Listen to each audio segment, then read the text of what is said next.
Tapi dia Alright, Bismillahirrahmanirrahim. Assalamualaikum warahmatullahi wabarakatuh. So inshallah we'll be commencing our second session of mock parliament at 2:15. Hopefully all members of parliament will inform your respective colleagues and respective representatives to attend the meeting, okay? Hopefully everybody will be have already joined the Discord, and then we will conduct a roll call before starting, alright? Okay. Thank you. Assalamualaikum.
Is a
Let's see, present and voting.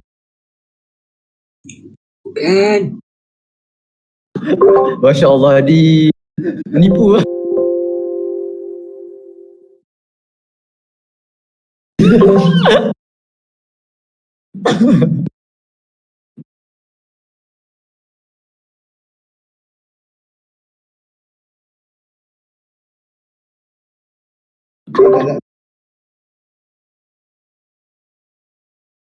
Bismillahirrahmanirrahim. Alhamdulillahirrabbilalamin. Wassalatu wassalamu ala asyrafil anbiya wal mursalin wa ala alihi washabihi ajma'in. Alright, Alhamdulillah.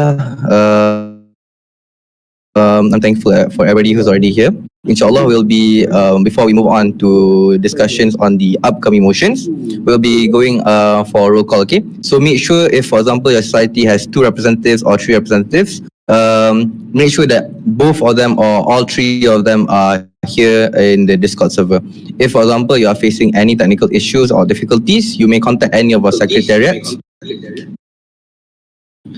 And if, for example, your society is not present or incomplete, you may say incomplete. So if your society is present, just simply say present, alright? Okay. So inshallah, we'll be starting from the academic-based societies. Okay. If your society is present, simply say present. If not, then say incomplete, or if, for example, it's just silence, for example, like 5 seconds, I believe that none of them are here, right? Okay. Lance? Yeah. It is all of you. Afif, sebenarnya ada technical problem kejap, nanti dia akan pandai.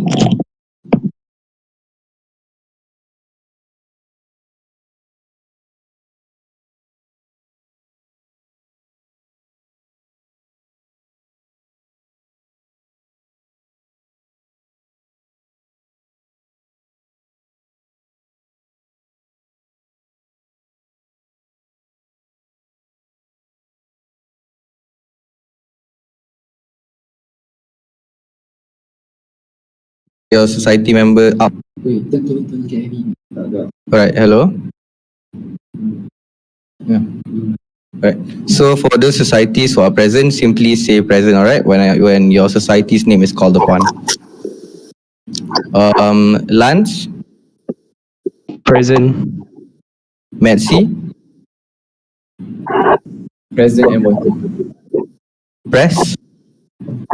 Present. Isrock? Present. Econs? Present. Engineers? Incomplete. Incomplete, it's okay. Focus? Present. Intex? Present. Milex? Present. Right. Idea? Present. And lastly for the ABS, Amethyst? Present. Alright, so moving on to the non-ABS. First of all, SSGMC.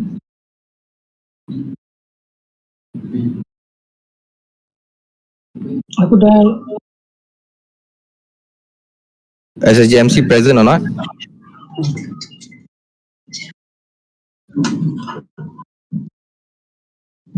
Okay, because we're just afraid if there are any macam like idle participants who are just in the Discord server but are not actually participating. So to avoid any more time constraints, I think I'm just going to stop there. Nanti our secretaries will take note of whether you're present or not. Hopefully everybody will have to give their full attention, right? Okay, I think we have to move on to our motions. Inshallah, I'll be moving on to the 6th motion that have been proposed, which is from the constituency of Perkim. So the motion is to make dating publicly or ikhtilat in UIA should be strongly prevented by the UIA community to preserve the Islamic environment. So for the representative of Perkim, you may have the floor. Thank you.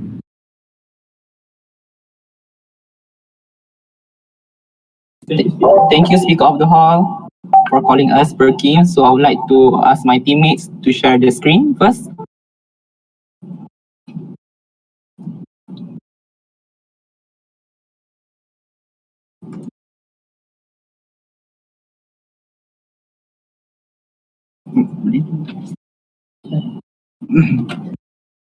Okay, I'm start now. Alright, anytime. Rabbi shrah li sadri wa yassir li amri wahlul 'uqdatam min lisani yafqahu qawli. Assalamualaikum warahmatullahi wabarakatuh. My name is Muhammad Ali Iqbal bin Muhammad Azli from Perkim CFS IIUM, and I'm the Vice President for Perkim also.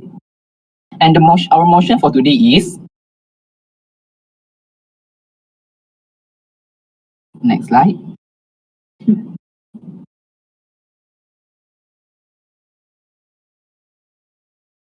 And our motion for today is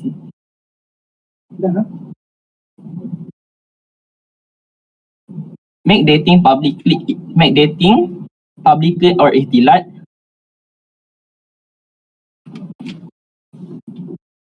Meditating or publicly ihtilat should be prevented by UI community to preserve Islamic environment. Member of Parliament, before we go even further, I would like you all to take some deep breath because I know this is such a huge topic and a heavy topic to discuss together. But just sit back and relax. We listen first what we're gonna talk. So without wasting any time, moving to our status quo for our motion for today, and it is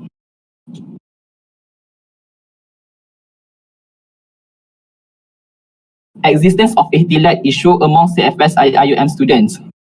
We came up with this status quo because of based on our research and the Google form that we have surveyed, that we are asking for the student to survey, and that is stated that 83.92% of students agree that this problem exists, which means that the majority of us agree that this motion could be taken seriously. Number two, we already interview with three lecturer from the administration departments, counseling department, and IRK departments. They also agree with the existence of this problem. They also well aware of the problem regarding ihtilat, such as that dating publicly that are circulating in UIA. Before we go even further, let's look at the flow of our meeting for today, or the timeline. First of all, the motion and the status quo I already stated just now, and the overview or the definition of ihtilat itself, and next the problem arise and the solution that we will discuss later. And moving to the next agenda, and that is the overview or the definitions of ihtilat.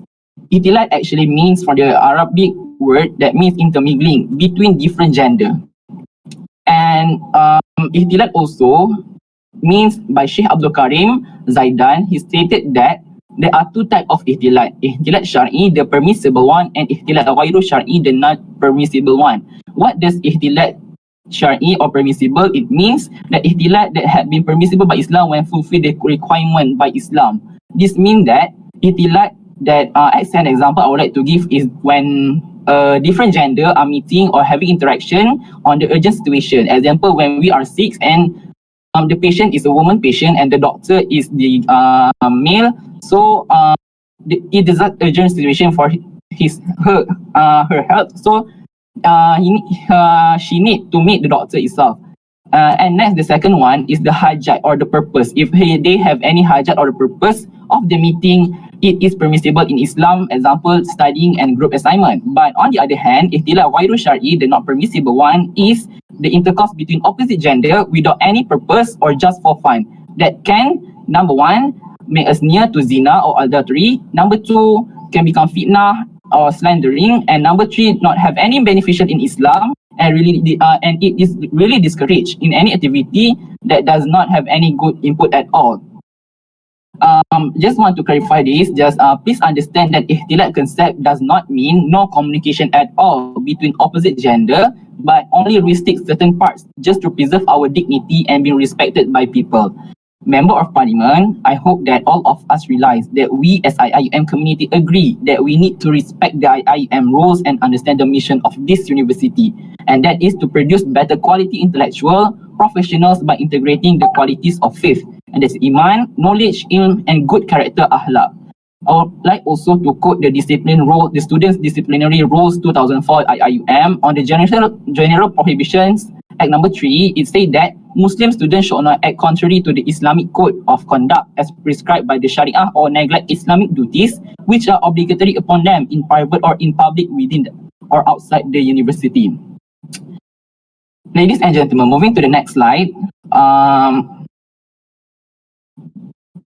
The factor or the problem arise from the status quo itself. So I'd like to remind you the status quo just now is the existence of the ikhtilat problem. And what happened, the problem that arise, how can that problem arise is because number one, the problem of the awareness of IIUM students. Number two, the clear guidelines.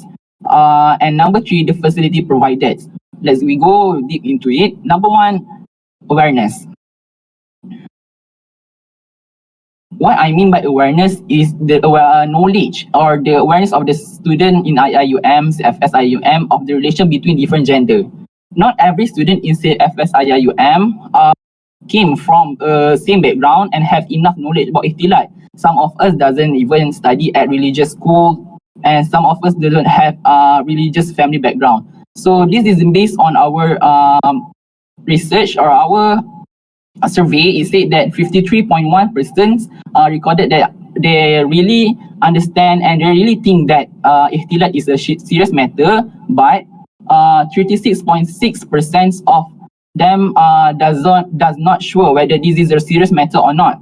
So it is such a big number, and it indicates that not all students are actually aware that what ikhtilat is all about. And next, the number two problem is guideline. And what I mean by guideline is there is no clear guideline that have been released or been stated by the IIUM administrations or board of director, because it makes students to assume that they is not involving the ikhtilat or syar'i and have nothing to be worried about. What I mean is URA is a university that is well known for its rules and guidelines. They always encourage CFS students to be a better Muslim. However, there are no clear guidelines that actually can help students to preserve their ikhtilat. For example, in the library and cafe itself, there are no restrictions or guidelines that prevent brother and sister from sitting together at one table. This can be proved from the survey made by us. Many students voiced out their experience about seeing many couples that are just dating publicly just because there actually no official guideline that can restrict their action, which they might think is actually not a problem at all. And what I want to say here is students and the community are kind of confused with the things that are wrong and the right things to do when they are meeting each other with different gender, because there are no clear rules or different gender. Like example, they need to have a discussion, but where is a suitable place for them to go, and the number or amount of ratio male and female when they are having discussion, and many more. And the last one, the problem arises is the facility. What I would like to say the facility provided is that based on the survey, the majority of CFS students voice out their worry about the ikhtilat issue, and also share some cases about ikhtilat circulating that they saw by their own eyes. Most cases received from students actually happen in URA facility, which are student-centered cafe and library. This facility encourage this problem to happen even more. Not to deny, some places such as cafe has already did the separations on the male and female table, but it didn't work out because of some reason that I will discuss on the next agenda. So moving to our next agenda, and that is our solution for this problem. Number one, regarding the awareness, we would like to educate students first and give awareness in the matter of ikhtilat. Firstly, we realize that not everyone in CFS came from the same background, just like I said right now, and some may be confused and do not understand the rules regarding ikhtilat. So by educating them first, it can clear the air about the importance and the purpose and the reasons of these rules and regulations. We can do some activities like Camp Ibadah, which we add some module about ikhtilat, and also talk about why it is obligation, so they will understand the concept and have no reason to deny the rules and the obligations that have been put. Number two, based on the survey that we have done for CFS student also, the impact of Camp Ibadah that we saw is very effective. So we conclude that if we including the module of ikhtilat, surely it also give the impact to the CFS IIUM student. Now moving to our second solution, clear guideline. For the clear guideline method is, we are demand for the clear guidelines and rules from IIUM board members and administration regarding the right way in ikhtilat. Just like the problem that I stated just now, we realize that not all students that communicate or interact or discuss together with different gender are dating or having fun. We need to have a guidelines so that every interaction is conducted in a good way, places and method. Therefore, in this solution, board member administration need to put a clear way and guidelines so that students know and realize the boundaries. Therefore, an enforcement of rules that are already existed also need to be done by the IIUM, also the student itself. And lastly, for the problem of facility, we would like to suggest or discuss about the table organization for both different gender. As we know that this problem usually tend to happen in cafes, and we try to come up with the most approachable solution in order to solve this problem. Based on the survey, many students suggest separating the table according to the gender to actually prevent unintentional meetings between different gender. However, not to be worried, there will be tables that different gender can meet only with purpose, such as meeting and group assignment and others. This solution is actually has been done, but there is a problem that contribute to the unsuccessful result. The problem is because there is no gender mixed table area for discussion and meetings. I would like to show you guys the plan of the table that we are trying to do together. And as you all can see, this is table plan and cafe. The middle one is for brother and sister to have any discussions or meetings, and the right area is for the sisters and the left one for the brothers. So insyaAllah, with this ways we can prevent the ihtilat ghairu syar'i. And as the conclusions or the summary of all that I've been talking about, I would like to we came here not to be judgmental, but to put the solution as the hard matter. But together we are going to find a solution aligned with the mission and vision of IIUM, and that's to preserve the religion itself. I would like to mention a quote from a scholar. It said that ihtilat is not a rigid rules, but it's forgotten obligations. We open for discussion and any disagreement regarding this motion. Wabillahi taufiq wa hidayah. Wassalamualaikum warahmatullahi wabarakatuh. Thank you so much. Alright, Alhamdulillah. Thank you so much, representative from Perkim just now. Right, so that marks the end of the presentation for the motion 6. Inshallah, we'll be moving on to the debating of the motion. So are there any members of parliament wishing to speak against, for, or raise any points for this motion? POI. MP from? Focus. Focus. Focus. Alright, you are recognized. Okay, Bismillahirrahmanirrahim. Assalamualaikum warahmatullahi wabarakatuh. So I do have questions because based on the presentation, pretty much of it is self-explanatory and also it is factual. It means that we all know that ihtilat is something that we need to preserve, and since we in IIUM, so we need to uphold it.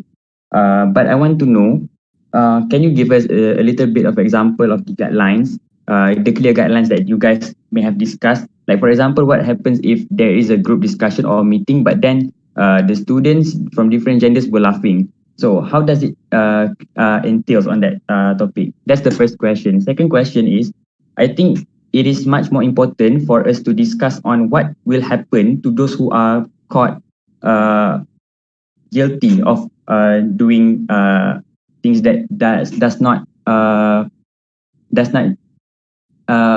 obeying with the ihtilat purpose. You know, like if they are being caught doing something that is impermissible, so what will happen to them? What is Perkim's action on that? Yeah, that's all from me. Hope you can answer that question. All right, thank you so much for the question. May I answer it? So for the first question is really does not that really clear, but I will answer the second question regarding the things that if they do not do or do not really follow the rules of the ihtilat. Actually, UIA itself has already made the fine system, or if they do not obey with the ihtilat. But the thing is, it is clearly not that good because we want to awareness people when they doesn't know or do not educated well of these things. They literally don't know if this is a fault or not, and therefore talking about the things that can happen after they did some fault in the, or not so fault, but not obeying the rules about ihtilat. we have asked one of the Madam Asniza, the madam from the counseling. He said that it's really in these teenagers nowadays, we cannot just suddenly find them. So what we would like to propose is actually we would like to give a warning first, second warning, and third warning, and then we find. And not only that, she also said that we need to did some we need also to did some announcement before we did some before we find someone. We need to have some official announcement from the IIUM itself. So I hope that's clear. Thank you, MP of Perkim. Or any other MPs wishing to speak on this matter? Am I there? Yes, I'm. Okay. Can you hear me? Is this MP from Focus? Hello, can you hear me? Yes. Oh yes, I have a question. All right. I was wondering.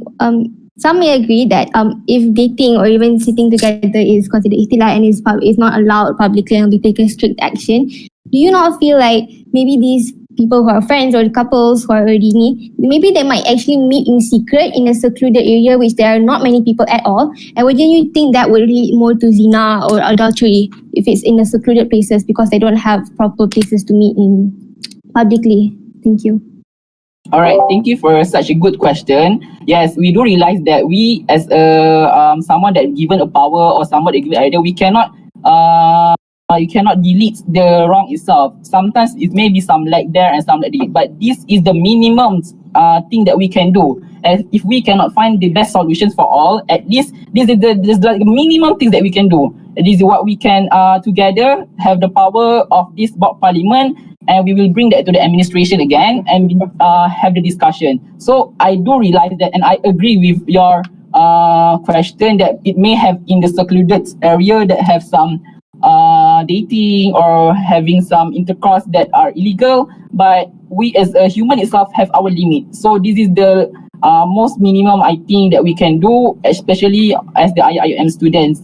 And just want to remind that what we do now is as respect, or as the IIUM student, we are bringing the name of Islam. Thank you.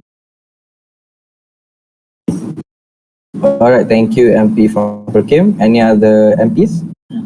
Point of information, Mr. Speaker. I believe MP from Orator. So my question is, before this, I believe there was already a set mechanism in which you can see the guards taking away the students that date, or simply just two people from opposite genders sitting on the same table. How is the proposed mechanism that you propose is a lot more different than what is already happening in UIA? Meaning there's already certain actions. How is it mutually exclusively different under your proposition?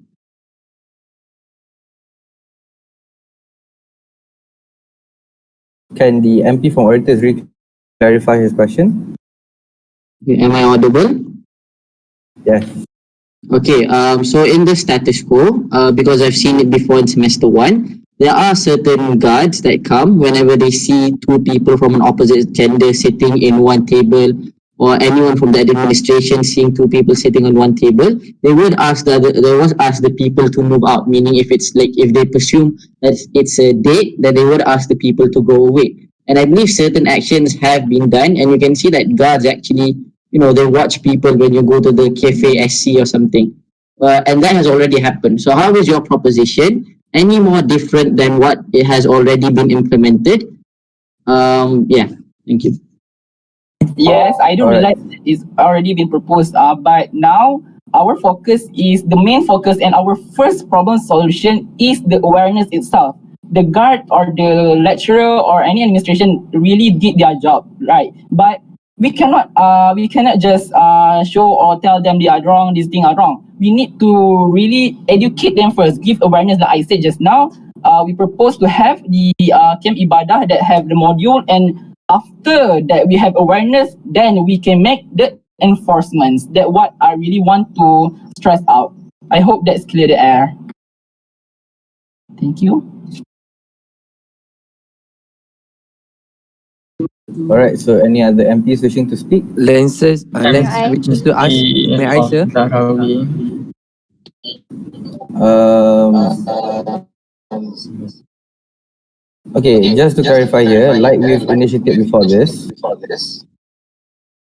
please make sure that you state the name of your society first. All right, so that it's easier for the speaker to acknowledge who will be speaking first.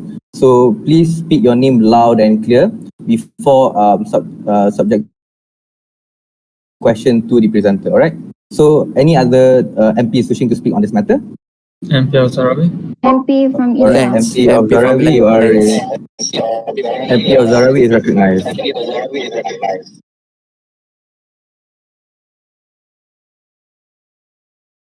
Sorry for that. Thank you, Speaker. I would like to ask the MP of Zarawi would like to raise a point of information to the MP of Perkim. In regards of tackling ikhtilat, how would you tackle ikhtilat online, for example, through social media and whatnot? Thank you. Thank you so much, MP of Zarawi. Such a great question. And I would like to answer this first because we are not tackling that, we are tackling the online by first, as I say just now, the awareness itself. That how we are believing that a student can accept the awareness and can educate first. Number two, as I said just now, we are not focusing on all problem of ikhtilat right now. We are doing the minimum things that we could have done. So I hope that with our solutions, we can tackle the minimum number. So that's only my answer. I hope that answer your question. Thank you. All right, thank you, MP of Perkim. Any other MPs wishing to speak? MP from MP from India. Lens. MP from Lens. MP from Lens. All right, the speaker will entertain the MP from Lance. Okay, I wish Assalamualaikum warahmatullahi wabarakatuh. Okay, first I need to MP from Pekin to clarify. My question is how long, and can you clarify, tell us the clearer guidelines on how much time you will take for the action, for the awareness, and after awareness you want to take from the action, how long it will take, and how does in your side right now it will be more effective than what have done before, that what have IIUM done before this. Thank you. Please be reminded to always use third degree pronouns. Yeah? For example, member of Parliament Perkim. Do not address the speaker or the presenter by terms, for example, you or I. So simply use third degree pronouns. Alright. Okay. So MP of Perkim. Noted, sir. Thank you.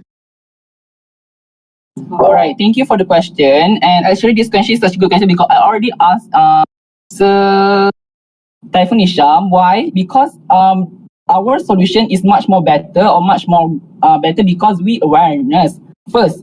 And second, Sir Typhoon Isham answered that why before this, we already have the, what we call it, the enforcement, but doesn't have any result because it is a seasonal and it not fully have been done. That I answering the question based on Sir Typhoon Isham answer. I hope that really answer your question. Thank you. All right. Thank you. All right. So okay, we'll proceed after this with the, I think I heard from MP from orators. But for example, if the MP that asked the question wishes a follow up or a reclarification on the answer, can also reissue that after the other MPs have spoken. All right. So I think I'll entertain the MP from orators just now. Right. I really appreciate the idea of having awareness, and I do agree that that's your focus here. But no, we already have like talks. So I would really like to know how you're going to make sure this awareness thing is going to work. Are you going to force people into these talks? Like, tell us your specific method as to actually making people aware, because these things actually exist. So please clarify. Actually, we are not forcing students because we are concluding this module in the camp ibadah itself. As you know, camp ibadah is also everyone need to join the camp ibadah. So I hope that by joining the camp ibadah, people will become more clear. We are not forcing anybody, but it is is it obligatory for the student itself.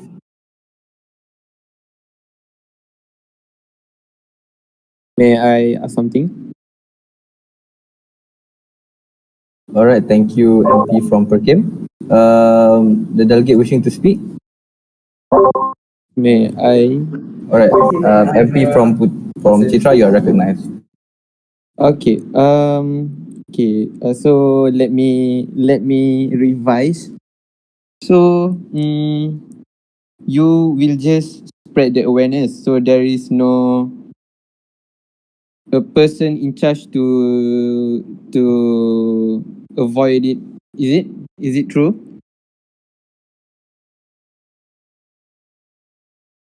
MP from Perkim, is it true? Sorry, can you repeat again your question? So your motion is just spread the awareness, is it? Not appoint any person in charge to disallow this ikhtilat? All right, thank you.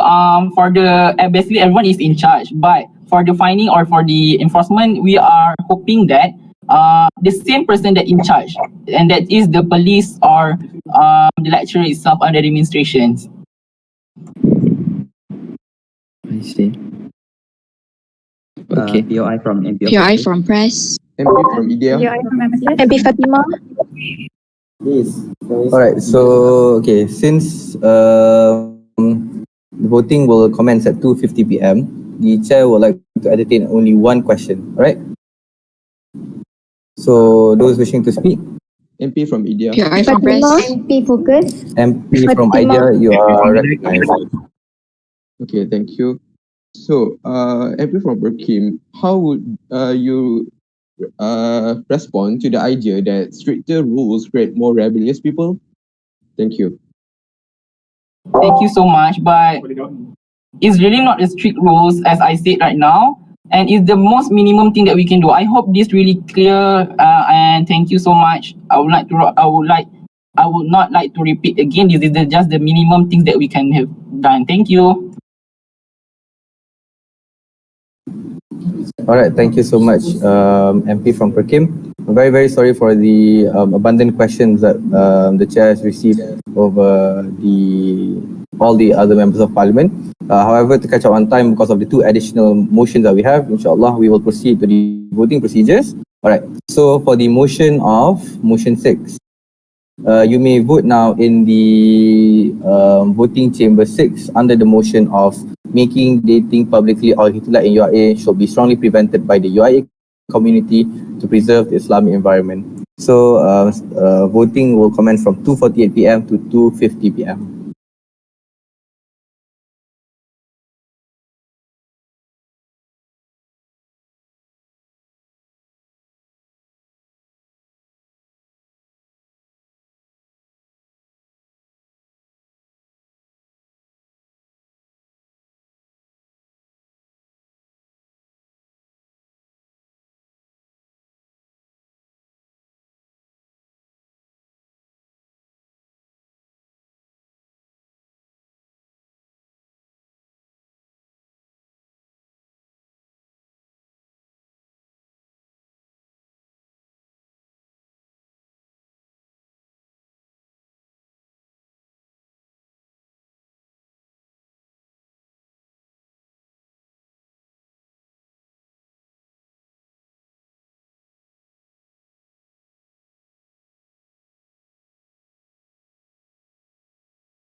Alright, the time is 2:50 p.m. Alhamdulillah, the voting will stop now.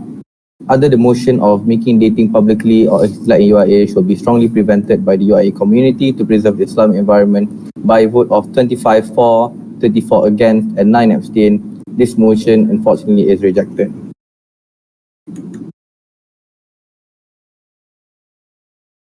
Can we clap?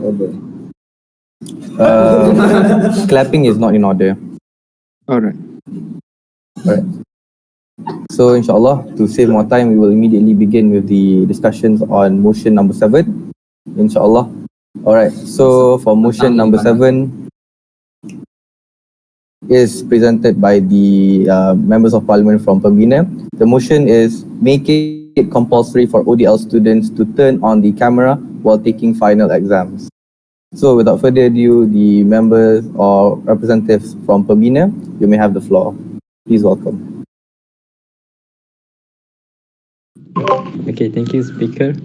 So, Bismillahirrahmanirrahim. So, before I discuss about the motion, first I want to, Nadia, can you present?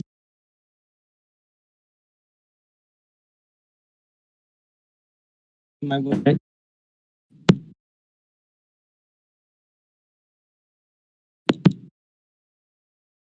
Okay, Bismillahirrahmanirrahim. So, Assalamualaikum warahmatullahi wabarakatuh. So, my name is Khairul Adham. I'm representing Pembina to bring forward the motion, which is to make it compulsory for online distance learning ODL students to turn on the camera while taking the final examinations. So, we move to the next slide first. Okay, so this is the overview from what we want, the motion that we want to bring forward. First of all, is the introduction of the motion, which will make it why this motion must be conducted, and also what is the justification of this motion. And also the next one is the problem statement and proposed solutions for this motion. The third one is the supporting data from the survey that we have conducted, and also the conclusion from the survey that we have conducted also. So for the introduction of this motion, cheating during online examination is an awful and prohibited action. Thus, we came with the motion to make it compulsory to turn on the camera during online examinations. So from the survey that we have conducted, we have made a Google form and also a few questions that had been asked in the Google form, and around 30% of the students cheated during online examination. So we also conducted a survey to know the reasons for the situation to happen by asking the students themselves why they are cheating during the online examination. And also regarding for our motion, we asked about the students' availability to open the camera during online examinations and got feedback from the student. And we asked the lecturers regarding these important topics and collected the data from the lecturers also. So all in all, we believe that it is important for the students to turn on the camera during online examinations, because to prevent them from cheating, and also the cheating actually is affecting the students themselves in the future. So we move for the problem statement. So our status quo is because of the online examinations being conducted, so there's possibility of the students to cheat during the examination. And what we want, our concern is because of this situation, because of the cheating, it will affect the students in the future. So we want to reduce cheating and increasing the transparency and honesty from students during examinations. So what is the proposed solution that we want to bring forward is to turn on the cameras during the examination, during the online distance learning online examinations. So the next, we move to the next slide. Okay, so what is the implication from proposed solution? So we have conducted a survey, the Google form, asking the students and also the respondents either it is compulsory from their opinion. It is compulsory to open the cameras during the online examinations. So there's a few of implications from our proposed solution, which is to open the camera to prevent the cheating during the online examination. So first, there's financial problems arise due to the insufficient data plan and also unsuitable electronic device. And the second one is the poor internet connection at home. Actually, we have received a few and other implications from proposed solution, but it is unnecessary to reconsider it because it is such a personal matters, and also that data that we have received is doesn't restrict our motion to be stopped, to be held. So the first one is our proposed solution. We have met the implication, which is the financial problems. There's a few of students that have insufficient data plan, and also when they open the camera during the online examination, it will cause the internet connection to be lagging, and also it will cause a problem during the online examinations. And also if they want to open the camera during the online examinations, for those who only have one device to connect with the questions during the online examinations, so if they need to use the same device to open the camera, and also they need to use the same device to access to the questions, so that are a few of problems that have been arised during that we have detected from the survey that we have conducted, and also due to the poor internet connection at home. So a few of people will face a few of problems during the online examination if they turn on their camera. So that was a few of implications that we've made from the survey we've conducted. So what is the solution from the implication that had been raised? So for the students who have the internet problem, and also those who have the insufficient device and also data to open the camera during the examination, we would like to bring forward a few of solutions, which are: first, we want to provide money assistance to the students. So I understand what the concern. Few of us may be concerned that when it comes to money, so it will give a few of problems. It will arise a few of problems. But from the data that we have gathered, only about 10% or less from this that answered the survey have met the problem, like the slow internet connection, and also insufficient device, and so on. So I think that maybe it is reasonable for UIA to provide money assistance for those who are in need in order to open the camera during online examinations. And also another solution that we want to bring forward here is to allow the students who have poor internet connection to be back on campus.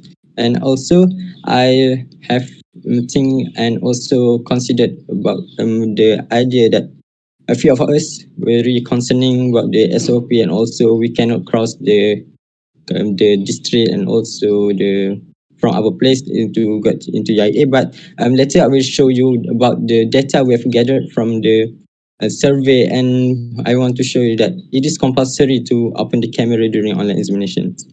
Okay, so we move for the next slide.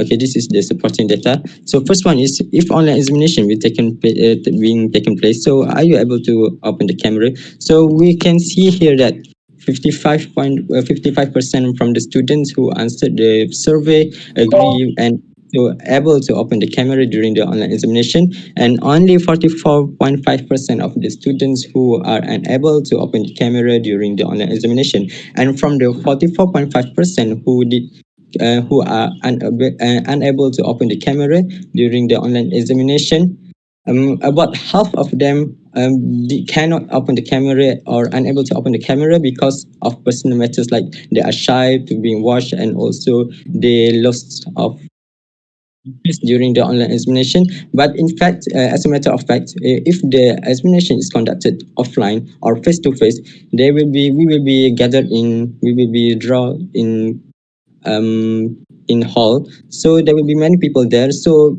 it is like unnecessary things to taking consider of lack of self insecurities or personal matters, because if the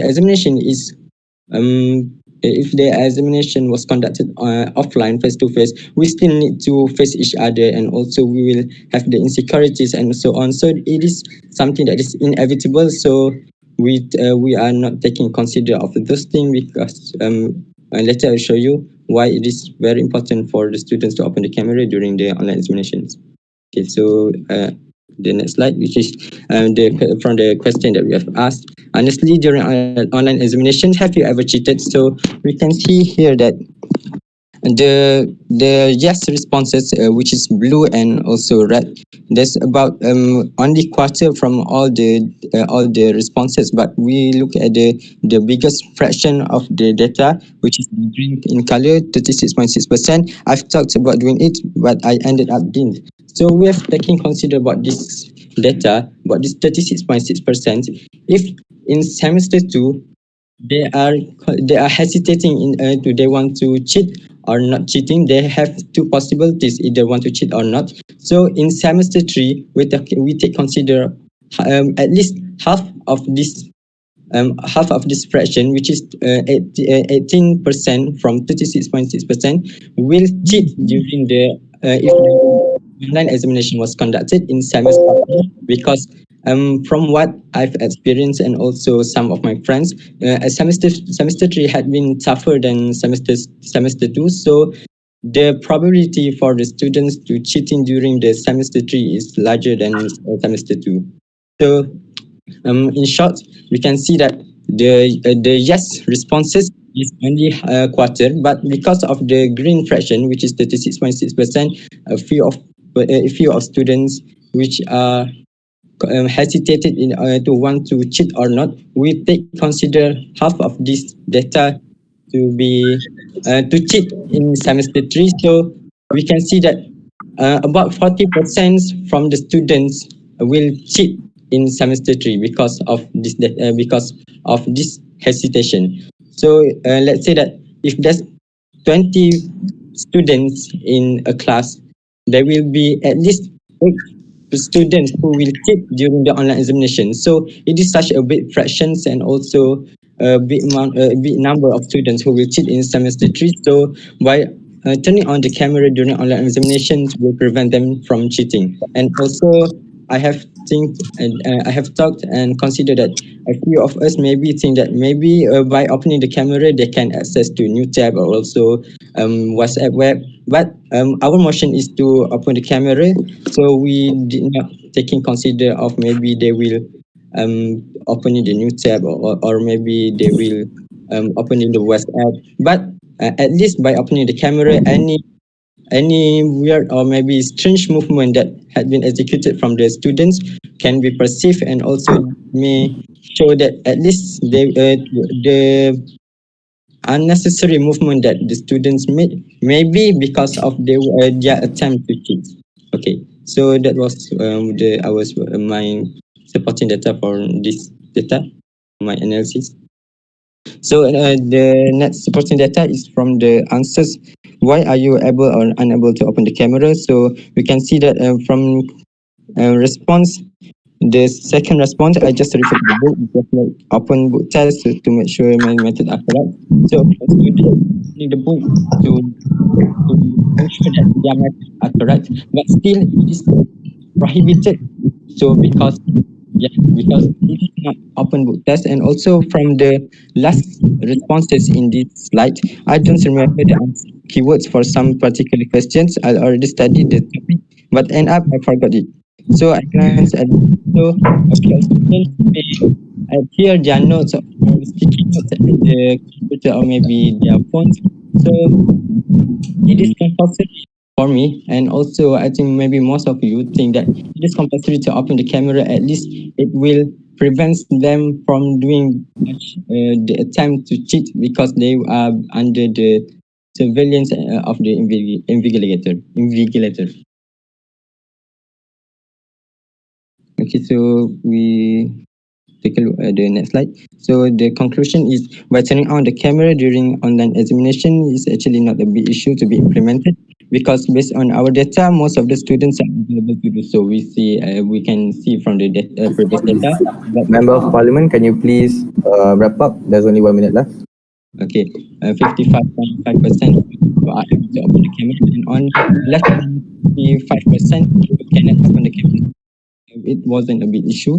And also in addition, the students may do unlawful actions. So cheating is such a prohibited action and may affect themselves in the future. So we want to do this, we want to implement this motion in order for the students' sake. So the motion to make it compulsory for all the other students to turn on their cameras during online examinations should be taken seriously into talk.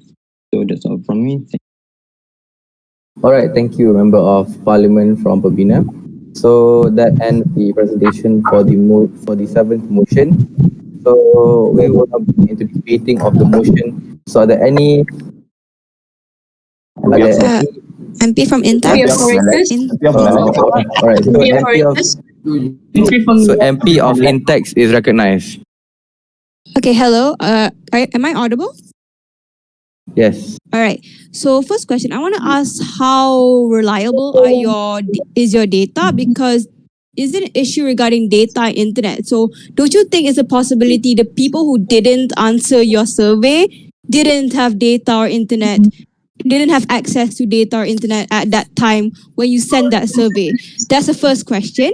Second question, did anyone on the Pembina's part actually consider people who suffer from family problems? For example, you share a room with your sister or your parents even, who, in the background, you'll see your parents going in and out of room, aura of your parents, aura of your siblings, or just people who have family issues where there's a lot of fighting in the background. And yeah, even if it's a small percentage of people, you still have to consider that those people exist.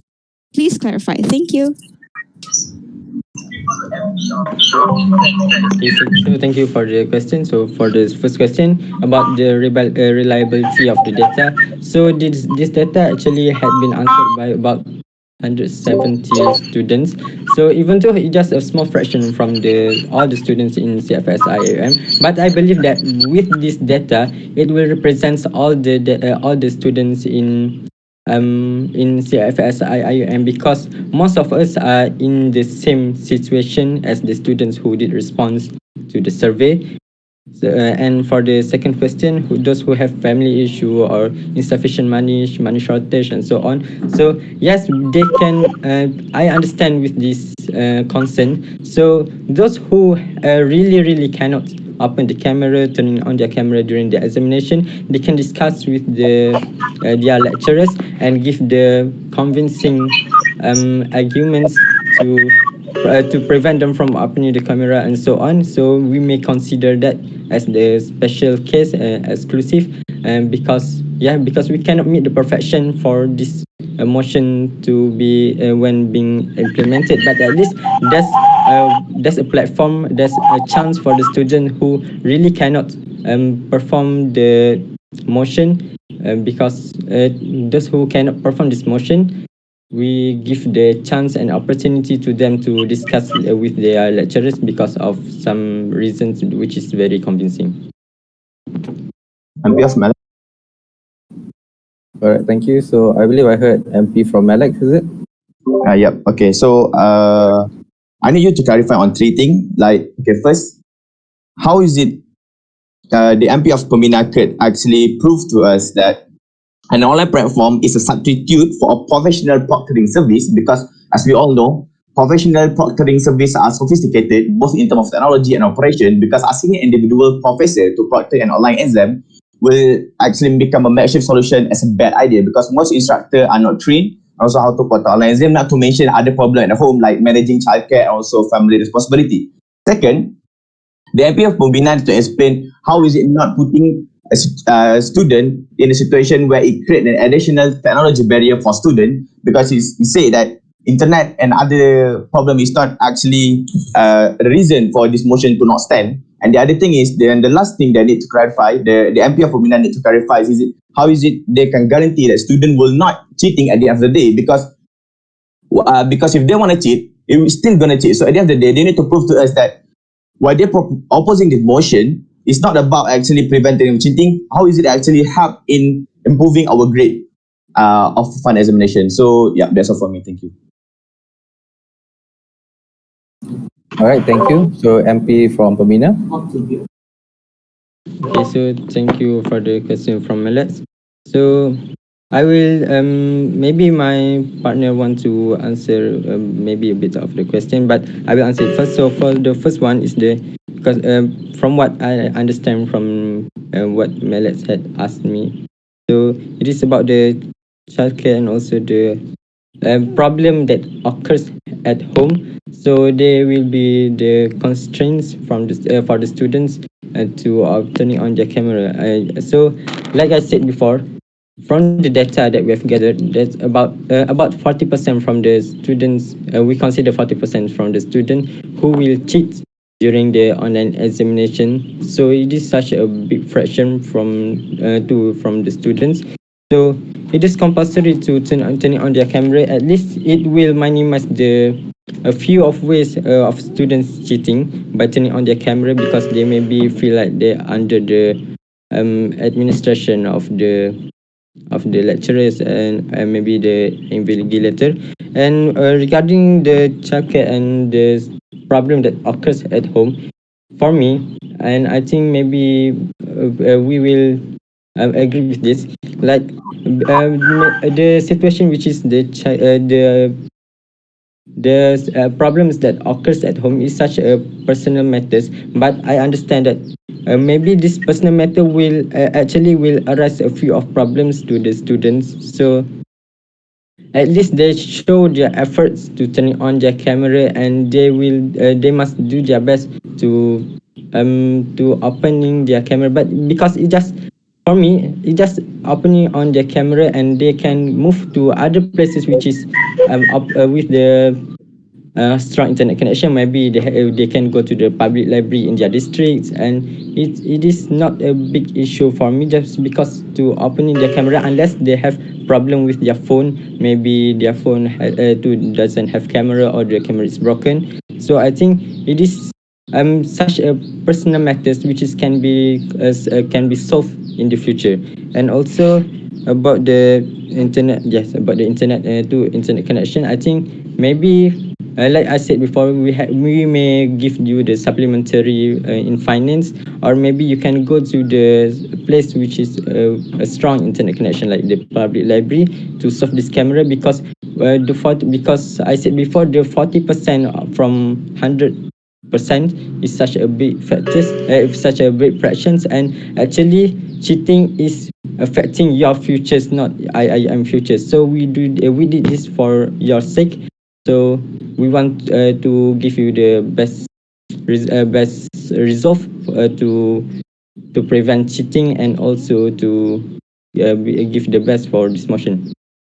And this question actually I cannot hear properly and clearly about the third question, but I think it is about maybe there's a few of ways that others can cheat during examination, not only by opening the cameras. They can cheat in other way, like maybe they can stop their camera, or maybe they can use application which will help their camera.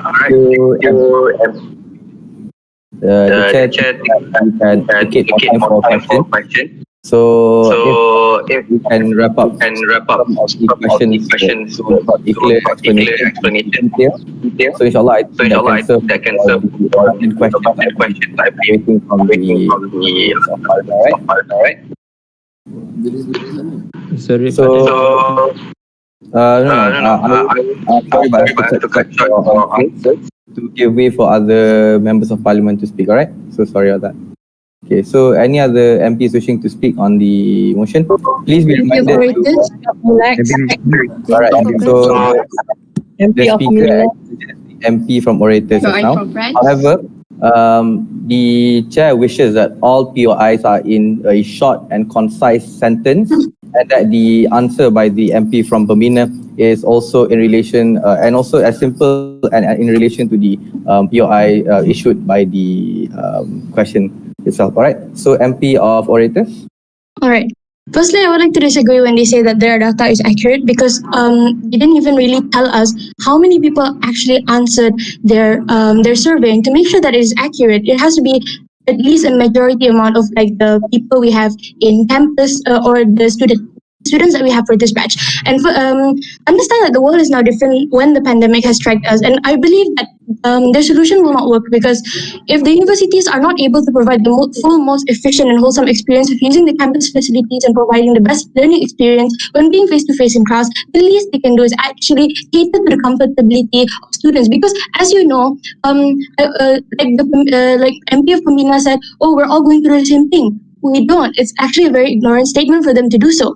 Now, people are already having a hard time doing classes online. What more to say? And some people, I actually saw them having trouble trying to use iTalim because of their very bad internet connection. And now you're expecting them to also open their camera. Yes, you say that you'll provide money assistance, but sometimes money or sometimes the problem doesn't only come with their data. Like for instance, they might be using a very old laptop that's about to die. They probably live in an area where the internet connection is very, very slow. And okay, then sure, we might consider we can go back to campus if the connection is poor in our house. But the thing is, we all understand that the connection in Gambang is also equally as bad. So I don't understand how this is actually this actually solves the problem. Now, my second problem with it is that you're not able to determine if the person is cheating. So this, I agree that Pembina has already said, oh, at least we minimize, like if there's unnecessary movements, we're going to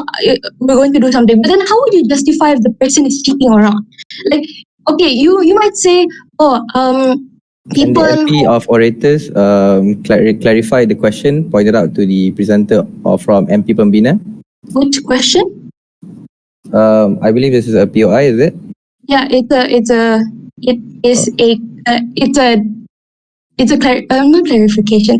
It's more of a point against what. All right. Okay, against. So like they say that, oh, if people who have like special cases and stuff, they're going to be dismissed. Now this imposes a bigger problem because now you're being unfair to everyone.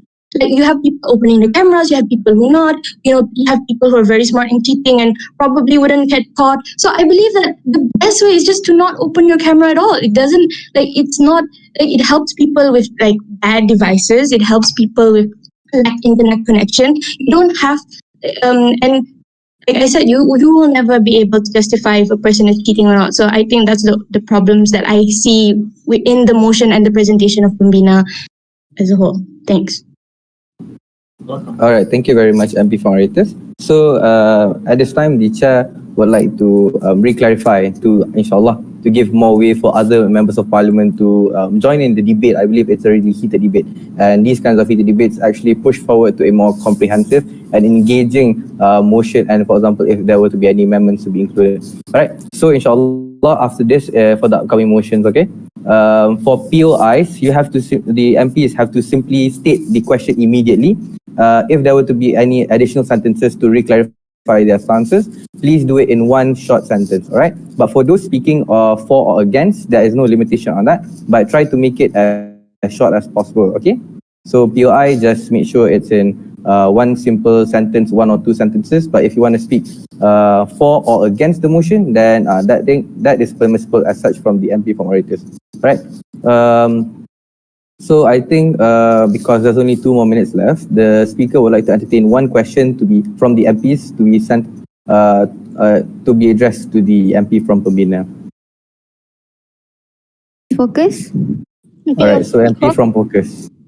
MP Pembina, I want to clarify. Can you please clarify how UIA will identify students who need like the money? Because you mentioned you're going to give money and financial aids. Thank you.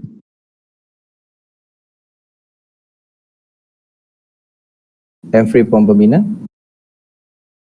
Okay, so maybe I want to answer this question. So I know that you have grown concern among us, which is to opening the camera. There's a lot of constraints. So we will make it compulsory to open the camera, but also there will, if there's a few of problems that may arise among the students, they can contact the respective lecturers and tell them their problems that they are facing, and maybe they will consider either it is compulsory for the students to open the camera, or maybe they will have the exclusive exclusive problem. They will dikecualikan from opening the camera. because we cannot meet all the perfection, but at least when you are trying your best and also you give the convincing arguments to the lecturers, and maybe they will reconsider about your problem and give you the best solution. All right, thank you so much, MP from Pemina. Before we move on to the voting procedure, the speaker would like to also remind all members of parliament that if there were to be any other additional words, for example, in Bahasa or also, for example, in Arabic, please insert the words with the permission of the speaker so that it is notified by all members of parliament that is in another language that is to be understood by all members of parliament. All right. So inshallah, it's now 3:20 p.m. We will proceed with the voting procedure for motion number 7. So motion to make it compulsory for all ODL students to turn on the camera while taking final exams. All members of parliament may go to the voting chamber 7 now to vote on the motion. Inshallah, the voting session will end at 3:22 p.m.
All right, the time is 3:22 p.m. The voting will stop now.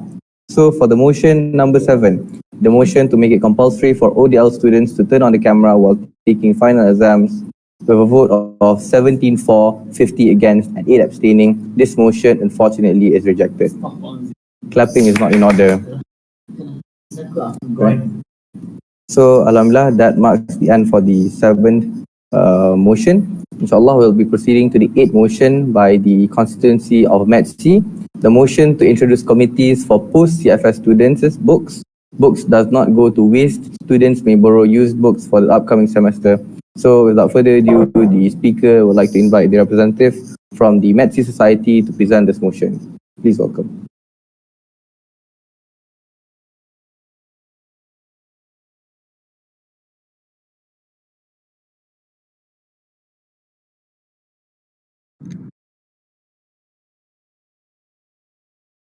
Am I audible? Yes. Alright. Bismillahirrahmanirrahim. Assalamualaikum warahmatullahi wabarakatuh, and a very good morning to all the members of parliament. Allahumma salli ala Sayyidina Muhammad wa ala alihi wa sahbihi wa barik wa sallim. The motion that Maxi will introduce is a motion about introducing a committees for post-CFS students' books. And the tagline is books does not go to the waste, and students may borrow used books for the upcoming session. So it will be presented by myself, Muhammad Najib Aziz. And also, we can see the contents of this motion. There are 3 parts. First is the introduction, and then we can go to the problem statement. And the last, we will discuss about the mechanism and conducts. All right. For the first part of this motion, we need to clarify about the overview of the motion. And the motion itself is inclined with the 17 Sustainable Development Goals, which is, it is mainly about the 12th Sustainable Development Goal, SDG, which is the responsible consumption and production. It is the 12th, all right? So this is the overview of the motion. And the main reason and the main objective we need to get this motion to be approved is we must responsible to all of our consumption and also production. All right. As we all know that sustainable consumption and production is about doing more and better with less. It is also about decoupling economic growth from environmental degradation, increasing resource efficiency, and promoting sustainable lifestyle.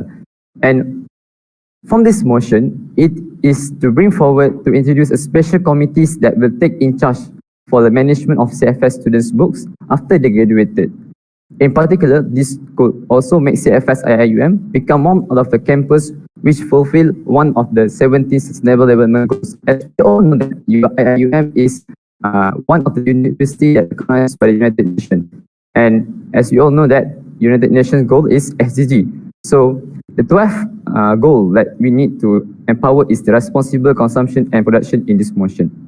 And the aspects that we will cover in this motion are how it will conducted, the alternative in the pandemic times, and also the suitable society that handle the task.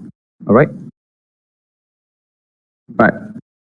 Based on the status quo, we can see that majority of the post-CFS students will not be using foundation books as references for their studies. This is especially for the students of sciences students, and especially for the MPs student, they will be not using their reference books for the undergraduate studies. But for the art student, I believe that they are using, and their books will be usable in the degree life. And in the documents channel, in the Discord, you can check the survey that we have done, and for the reference book from each society or from each course. And from each course, we can see that each course have different textbook or reference. And there are many courses that not using any textbooks. So we are focusing on the courses that using textbooks or reference books. All right. Moreover, some subjects books such as physics will only be used in foundation only, especially to the MPs students, which will let students to keep the books for no use after the foundation ended, because MPs students will not be studying physics in their degree life. And because MPs students only studying biology and also chemistry. So it will be a waste for 110 ringgits in the foundation studies if we did not use it for the upcoming session. All right. For the next part is about the problem statement. Right. Before we propose any solution, we need to know the problem faced by the student and also the administration. These are the following statements that are being a major problems that we need to get this motion to approve. First is about the management. There is no organized and smooth system to manage all the books that can be used by the future juniors. In this concern, because we have done the Ta'aruf Week, in the Ta'aruf Week, we can see a lot of seniors sell their books, and we do not know how reliable they are, because there are no management and also there are no committees. All right. And the second part is about the cost. The cost of the book that is quite expensive and overpriced have become a burden to the students who come from low-income families. And also the third part is reuse. When stepping into the realm of degrees, books that are subjects in foundation are mostly not used by subjects in degrees, because in degrees we have a different reference in the degree, and also we need to reference to another book or another author. So it will be not usable in the degree life. All right. Can you open charger? All right. The first management. All right. When books from former students are not distributed systematically during the orientation week process, this situation makes it more difficult for students in need to obtain these books easily and smoothly. So there is no management before this, and seniors will be selling the books at any time. And especially when the Ta'aruf Week is going, they will promoting their books in the Telegram. So it is not a systematic and also organized function or organized activity to do it. All right. The second part is about the cost.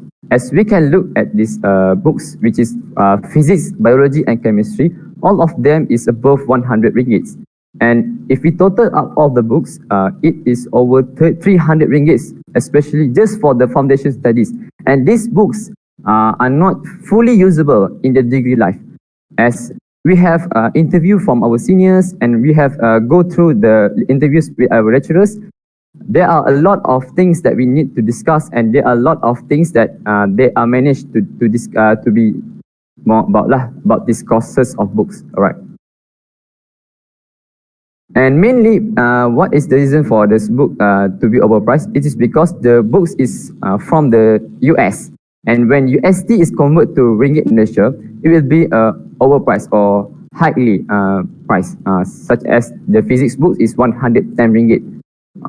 All right. The third part is we need to reuse. As we know that reuse, recycle, and also reduce is one of the concerns that you are in needs to take and in a drastic action. During the degree life, the subjects to be studied mostly no longer uses books during the foundation because the scope of learning will focus on their respective fields, no longer general as during the foundation. So basically, we can take as example as the biology books. Biology book is Campbell books. Campbell will discuss all the general biologies, whether it is about the cells, whether it is about the genetics, but in the degree life, we will go into a more specific part, such as we can go to agriculture, and for them, this book is not usable enough, and it can't be a reference book to them in the degree life. All right. Based on the problem faced by the students and also the management, we think that this is the proposed solution that we can take. This is a solution that we can take for this issue or problems. The first solution is introduce a program that will be handled by the committees for managing post-CFS student books. So the program will be handling by these committees, especially I can say here, the committees is the TAWE committees, Ta'aruf Week committees, to manage post-CFS students books. All right. And then the second part is to create a team consist of committees and lecturers in charge. So there is a reason for these two solutions, because in the academic part, we cannot just put the responsibility on the students. We need to take responsibility, and also we need to discuss with our own lecturers. So it is a good approach when we have a team with lecturers in them, and not all the lecturers for this committee or team, just a few lecturers to know their point of view for this motion. All right. So we have collect data. So there are three collection of data. First is from Google Form, and then from interviews, and also the third one is us, so from some friends lah. All right. The first one is Google Form. We have spread a survey to observe the opinions from the targeted sample, which is CFS students. And then the interview part, we have interviewed the lecturers, head of department from chemistry, to discuss about this motion, and also we have interviewed the senior from Kuliah of Medicine to discuss about this motion also. All right, the third one is we ask for ask from friends about their reference books, because we need to know is it usable in degree life. If it is usable in degree life, so they can keep it, and they can keep it for their studies in undergraduate studies. If the book is not usable in degree life, so it is likely to be reusable by the upcoming session of students. All right. All right. The first question in the survey or the Google form is, what will you do with the CFS books after graduate? So this question is proposed to the students of CFS, and these are the results. There are 30.9% will keep their books, and 30% will donate their books free, and 39.1% will sell their books. As we can see at this donut chart for the survey report, we can see that this basically the data that have been collected is we can get that the student is not finalized in making decision, because they are not sure if keeping the books is a good decision or not, or they don't think the books is the best solution. So if we have a program and a special committee to handle these books, we can convince the students to donate their books to us, and we can give the books to the students that have the financial problems. And our tagline for the motion is also be another hero for a student. So it is an important mission that we need to discuss about. All right, for the first data is 39.1%, which is 2 in 5 students want to sell their books. It is because many of students, especially this year, buy the books in first hand, and the book is overpriced, like 110 ringgit. So they think that if they can sell it, they can take maybe a profit or maybe a 15% of profit from what they get, from what they buy. Not a fully 110 ringgit they buy and 110 ringgit they sell. Not like that. So maybe they can put a discount on that book. All right. The second data that we collect is there are 30% students who decided to donate their books to the new student. It is 1 in 5 students that will donate their books for free to the students. So it is a good decision that makes by the students to donate their books, as we know that donates the books is a sadaqah al-jariyah, and we know that donates the books will help students not only in their studies and also in their life matters. And we know that reference books is important to us, and especially when we need to reference to the books, and especially when we are studying. All right. MP of MPs, you have all right. one more minute left, so please wrap up before we move. Okay. How do you get your CFS books? So basically, the answer that we get that the students will buy from the respective departments. So why the students buy from respective departments? Because this year is the first year that we use a new syllabus to all the science subjects, especially for the physics. There are a new syllabus that add calculus in the physics. So we as a student need to buy the books from the respective departments. But for the other session, for the upcoming session, they can reuse back the books, and between our interviews and also from our interviews from Madam Siti Fatimah Putri and also Bro Muhammad Hakim Yusli, we know that every 5 years there will a curriculum senate meeting, which is to discuss about the syllabus. So we think that this program will be handled by 5-year timeline. So it can be the book can be used in 5 years timeline. Yes. And you can see that their comments on this motion, and also their point of view on this motion, especially from our seniors. All right. The last one from our seniors, that a good initiative to reduce waste of books by the CFS seniors, because in degree we will have our books on a more specific subject. So it is not usable. The books in this foundation study is not usable to the degree life. So it is more concerned to give the books to other students to use for their studies in foundation studies, right? And for the execution, the last one, all right, the last one for the execution, there are 5 steps. Sorry for the numbering. All right. The first step we will do is publication and promotion. The second step is we will have a books giving and selling discussion. This will be held in online in Telegram channel. And also the third action is we will collect the books. The fourth action we will be storing the books, and also the fifth action step that we need taken is distribution of the books. All right. I will go this fast because the speaker have run out of time. All right. Right. This the PubPro publication or promotion. It will be done in revision week, throughout the revision week, and the details to mention is aim of the program and venue and time. And then for the books giving and selling discussion, it will be done by the committees in the Telegram channel. So any seniors that want to sell their books can join the Telegram, and there will be a guideline. So maybe a guideline such as books that are missing pages cannot be sold. Like that guidelines to be concerned about us selling the books to the other students, to the juniors. All right. other than that, is about the book collection. We will do a physical, which is it is more to a drop off at the Mahala compound and student center compound. So they can drop off the books after the examination, because we know that, as we all know that, during examination and after the examination, the books will be outside the exam hall, and no one will bother to take it or to give it to another student. It will be freely at there.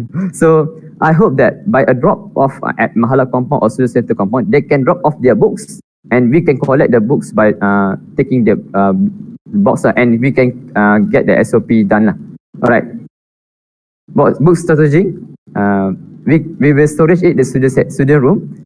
Okay, and the last one, distribution. We will distribute these books for the needy students, and the list name is from the administration. All right. Right, it is a conclusion. I hope that this motion is approved, and it is because... Alright, Member of Parliament from HC, I think that will be all.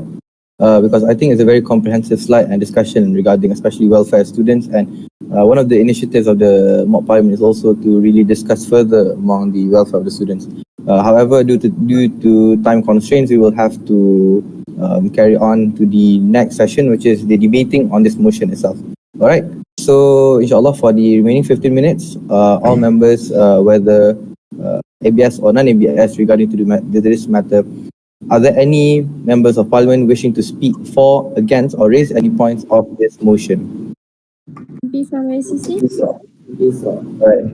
Alright, MP from SCC, you are recognized. Right, so I can clearly understand about why the reason that you want to propose the motions. However, I just want to a clarification about the third party in that technicality, which is like, who is the committees? Like, who is the one who will manage the books from the past students? Like, we need to know, because if there is no one to manage willingly, so how come that this motion can be taken into an action letter? And second is regarding the technicality also, because how will you collect books from a different part or region area from houses, for example? So what is the method that we will propose? Because I think that the third party will, for me, it will burden the lecturers, and there is no clarification about who is the committees. So I want the MP from METC to clarify more on that. Third is, for me, the motion or your suggested proposed solution is very focusing on certain courses. So I need to know for other courses or any flexibility for other courses, how the platform will be accurately be functioned. Thank you. All right, it is a good question from a member of Parliament SCC. All right, for the first question, we acknowledge that who will be the volunteers. As I said that in my presentation, the committee will be the TAWE committee, especially the RBW, Bureau of Residential and Welfare. They will be conducting. I'm sorry for the noisy, because maybe we can. Okay. Yeah. Okay. There's a problem here. All right. Okay. I'm sorry for the inconvenience. All right. The volunteers will be and the volunteers and the committees will be the TAWE committees, which is the residential and also welfare. And also we propose to do the distribution in the Ta'aruf rate, which is after the bai'ah ceremony. And we will distribute it in the Ta'aruf rate, so they can get the books, especially early in their studies, early in the semester. All right. I can get the third question, but the second question is not fully hearable, because there are works done in this room. So can you clarify the second question? Sorry, the second question. The second question is, I asked about first about the committees, who will be the third party. third is about the technicality, how which you put storing books, and who is the one who will deliver the books from the past students to be collected by the committees and then being give back to the new students, because it takes a lot of works. And if you say that it must be committees by the TAWE, do you take into account that the TAWE committees itself has many works that they need to do? Yeah. So that's my second question. All right. I believe that the second question is also a good question. And also we know that the TAWE committees for last year is 100 above their TAWE committees. So I believe that we can maximize the works to be done by the Ta'aruf committees, and also for the technicalities and also the venue and also storage. Because of the limiting time, I can't present them before this. The storing will be at the student center, which will be at the student room at beside the student center, and it will be managed by the SECs and to keep and storage the books in the store, right, in the room and who will be distributing, who will be collecting, and who will be managing this program. The volunteers and also the committees will be from the Ta'aruf committees, which is they will collect the books after the examination. It's not after 2 or 3 days after the examination. It's just maybe today is a chemistry examination. Also, after the chemistry examination, there will be a drop off at student center, so they can get their books, chemistry books, and left them at the box. And there will be committees to enlighten and also to manage and also to administrate the current situation at the student center. All right. For the third question, I believe that for the art students and also for the reference book, for the art students, because of they are online for this SEM, the motion that or the approach that we need to take it is an online platform, and also it is in a Telegram channel, which they are freely to give or to willingly to promote their books, especially from the law students, because we heard that the law students will not use the books are not usable in the degrees. If I'm wrong, please remind me. All right. The committees will spread the Telegram link channel for art students that willingly to give their books. In the Telegram channels, any student that wants to give their books will mention the books, the name of the books, and also their location, also their states, the location, especially the location. So the juniors at the same location can contact their seniors from the location and also discuss how they can get the book. Is it COD or it can get by meeting at the cafe? So it's it is. I believe that before this, in the Ta'aruf week, we have done it, and many of seniors have sell their books by COD.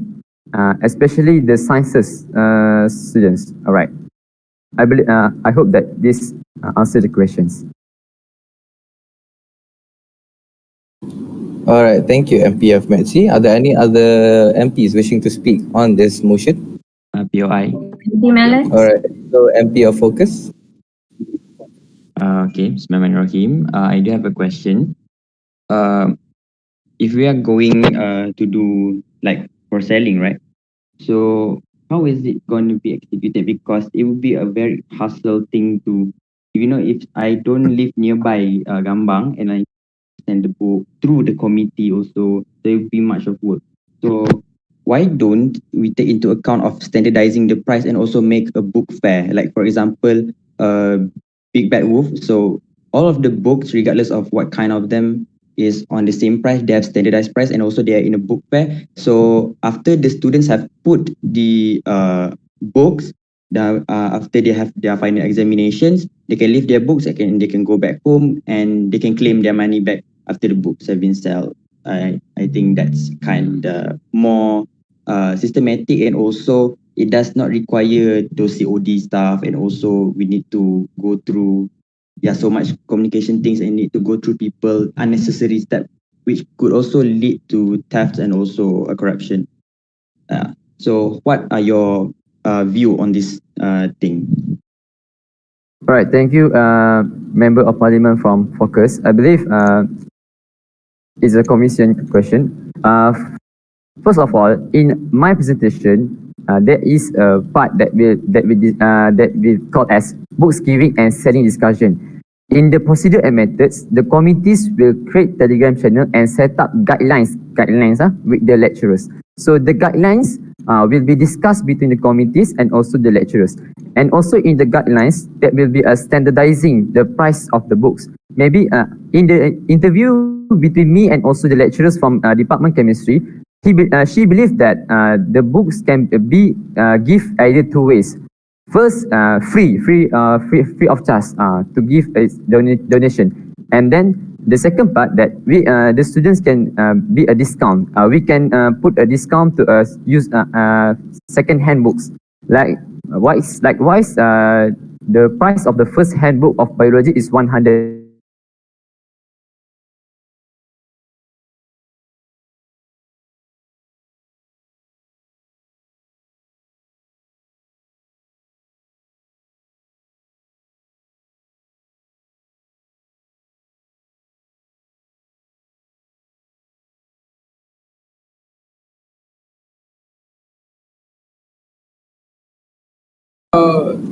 Member of METC.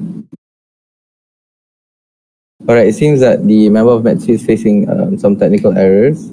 I believe that the MP of METC has internet connection errors at the moment, so please give some time, right?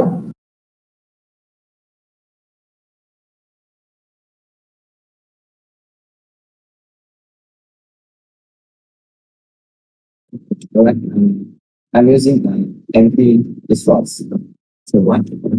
Because of data is finished already. Alright, sorry for the inconvenience. And also for the question by members of Salim of Focus, for the COD, I believe that it's not a problem and also it's not a big issue because before this, there are a lot of seniors sell their books by COD. And also we as the MAXC students, when we come to the CFS, there are a lot of seniors promoting their books. There are a lot of seniors that can get their books shipping to the homes. So I believe that the students that want the book to get away, not get away, to give away the books from to other students, to give away the books to other students. So I believe that the student will manage to think the ways that he can manage to give away the books.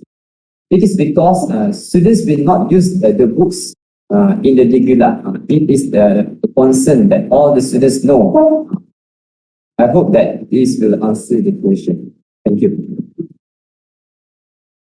Alright, thank you, member of METC. Alright, the time is 3:52 p.m. And however, we have to proceed as usual to the voting session. So inshallah, for the motion to introduce a committee for post-CFS students' books management, the voting chamber 8 is now open. So inshallah, we'll be voting from 3:53 to 3:55 p.m. Alright.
Bentar-bentar ni. Hello?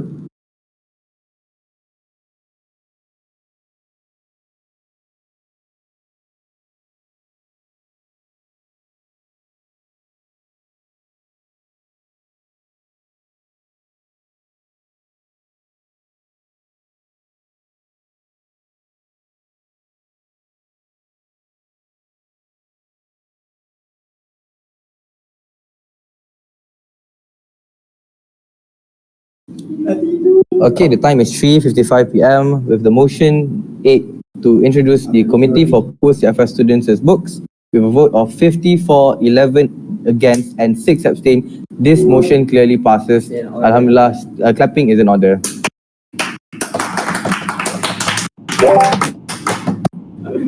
Alright, so thank you everybody. So that's our 8th motion done. Inshallah, we'll be proceeding to the 9th motion for today. Alright, so under NTRAC, the motion to standardize the platform used for online studies across different subjects. So without further ado, the Member of Parliament for NTRAC, the floor is yours. Hello, am I audible? Yes. Okay. Bismillahirrahmanirrahim. Assalamualaikum. I am Amirul Aiman, representative for Entrepreneurship Club. Today I'll be presenting the motion to standardize the platform for online studies across different subjects. So today I'll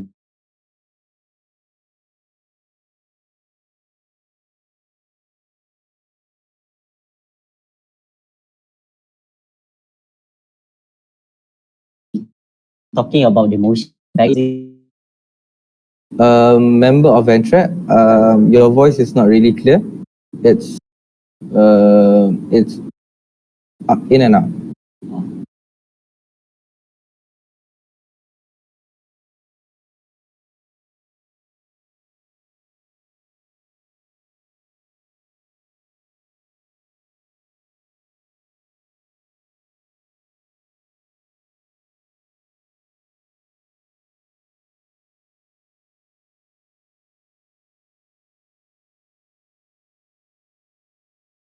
Okay. Hello, am I audible? Okay. Sorry for the. Yes.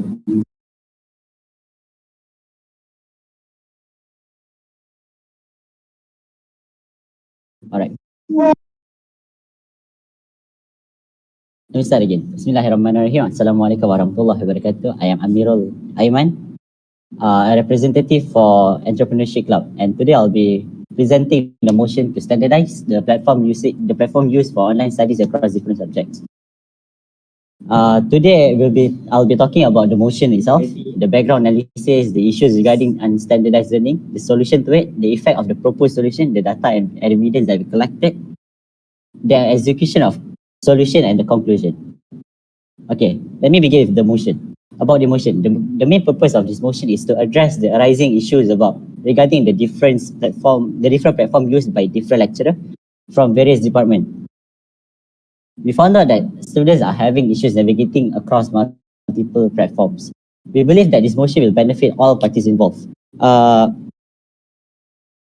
reason why we think that this motion will definitely causes an issue is because, number one, we find that the current system is very inefficient and effective. Why I say so is because we find because the need of students to remember which subject uses which platform, such as like if sometimes my mathematics lecturer uses Teams and my physics lecturer uses Gmeet while my chemistry lecturer uses Zoom. And what actually happened is that every lecturer from various departments uses numerous different platforms, and as I said earlier, and how does this affect us? Basically, we had trouble utilizing a platform to the fullest because we had little to no time to actually use a platform to the point that we are familiar to it. Okay, so we came up with 4 issues regarding unstandardized learning. Number one, data plan limitation. Some platform uses more data than the others. This will highly affect the people with limited internet quota. For your information, Google uses the least amount of data with 2.25 GB per hour. Second is Zoom with 2 GB usage per hours, and the highest is Teams with 2.7 GB usage per hours. Number two, we had some people would have trouble navigating through platforms. Some students often find themselves having trouble using platform they are not used to. Like for example, in semester 2, I had issues with my mathematics because I have to hand in my final exam in Teams while my lecturer actually uses Gmeet. So that will actually consume a lot more time, which is our third point. And because of that, it could affect our future because as you already know, some lecturer gives like 30 minutes to hand in the answer. And after that, you're done for. Number four, sorry. Some platform will definitely have less features than their competitors. Such as Zoom and Google Meet. Zoom barely have any platform for something along the line of writing notes or something, while Google Meet have this very huge, broad platform software library, or like you can do anything with it. Okay, continuing. So our solution is simple: all subjects in one platform. So think of it like this: when you finish your bio, before this, when you finish your bio exam and your bio classes, your bio class, and then you had to turn on and you had to use Teams for to study physics and Padlet for English and etc. So first it create all these issues. So I believe that this solution will definitely give a lot of benefits, such as it'll bring efficiency because you don't have to use multiple different tabs and application for your learning. Number two, it'll definitely improve your quality of life. I can say that this because if you use one platform, all of your subject will be in one place, all your notes will be in one place, everything will be easier and faster.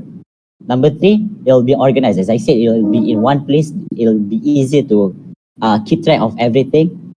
And number four, it'll save time. You just have to leave this class and enter another class in like 3 seconds.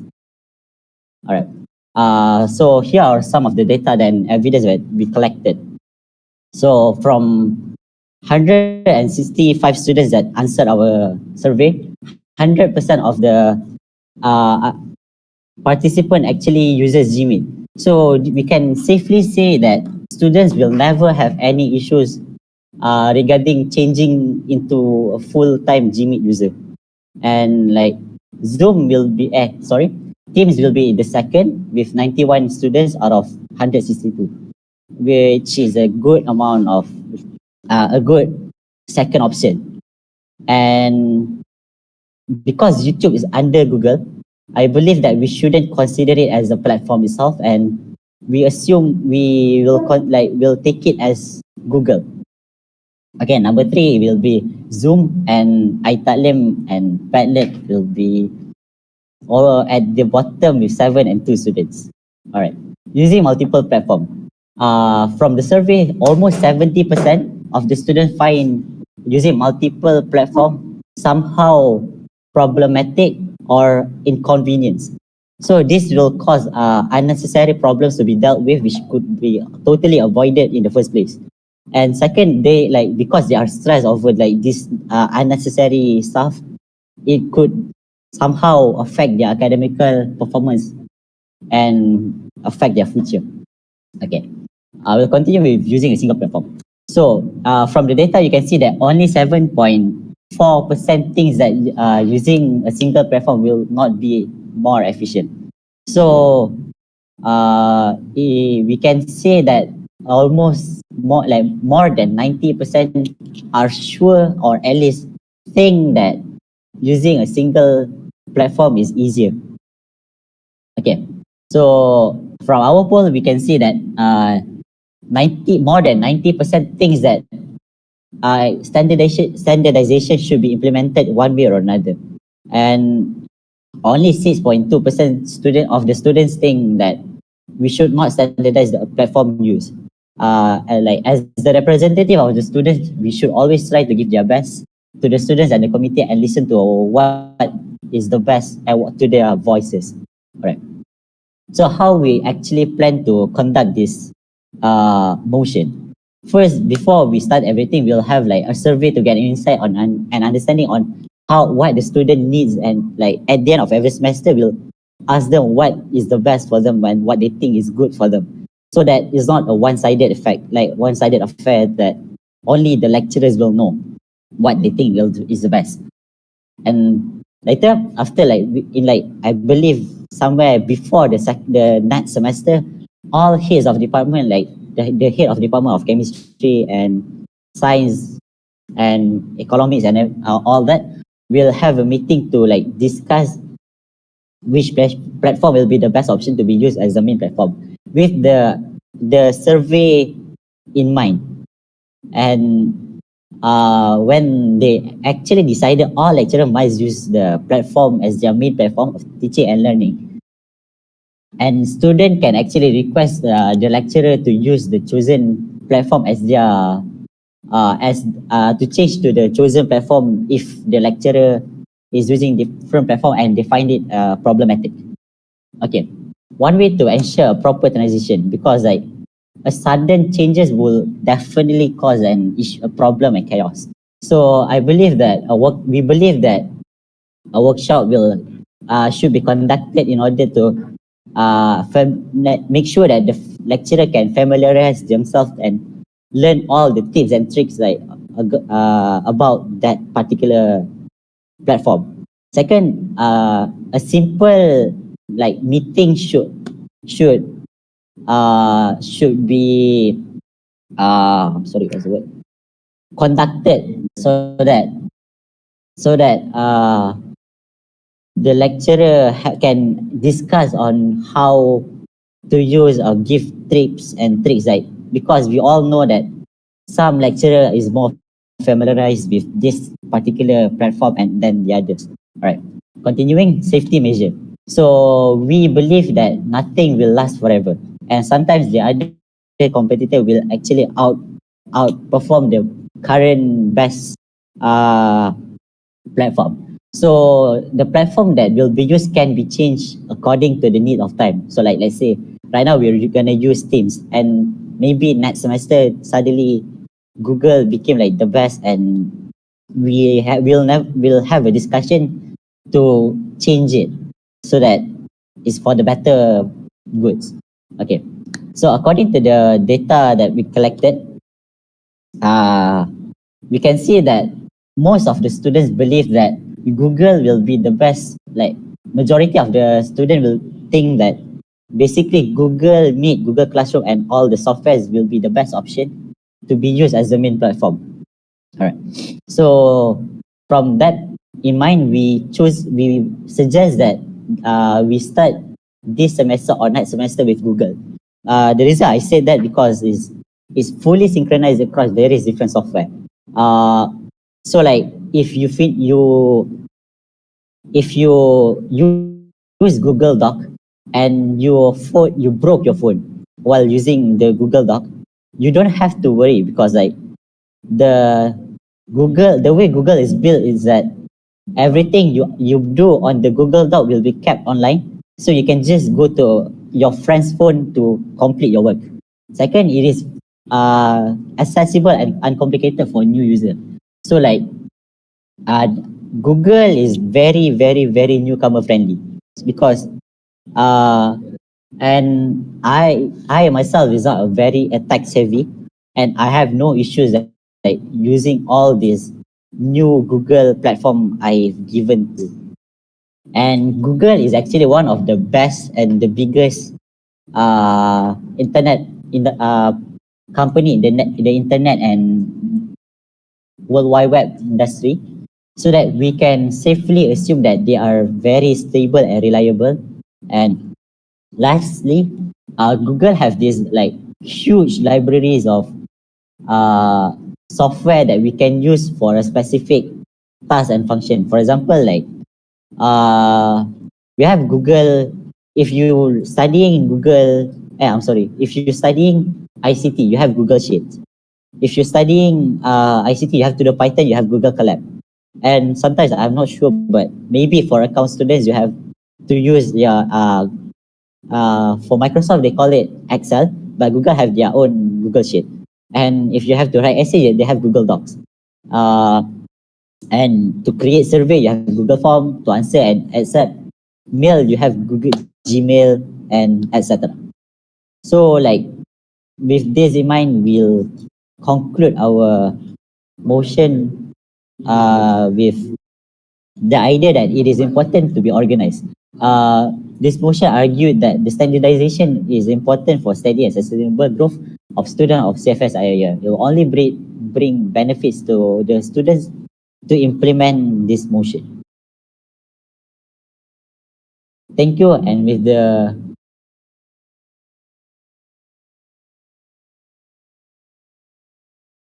thank you. All right, thank you, Member of Parliament from NTRAC. Okay, so that is the motion for the standardization of the platforms. Right, so now we will be moving on to the debating of the motion for the ninth motion proposed by the NTRAC constituency. So are there any members of Parliament wishing to speak for or against this motion or raise any points on this motion? Point of clarification. Point of clarification from? Okay. All right, so Member of Focus, you are recognized. Okay, Bismillahirrahmanirrahim. So I would like to ask Member of Parliament from NTRAC, what we've been discussing and you've been presenting about is about the medium for video calling. So what about the medium for giving materials, reading materials or study materials such as notes, giving assignment, course outline and or whatsoever, because some of the lecturers also use different kind of platforms such as Padlet. Some uses Google Classroom, some uses WhatsApp and iTaklim, some use mix and combination method. So what is NTRAC take on that? Thank you for the question, MP of Focus. To answer that question, we at we as a representative of Entrepreneurship Club believe that we didn't specify that, we didn't say that you only have to use Google. Like let's say we're going with Google.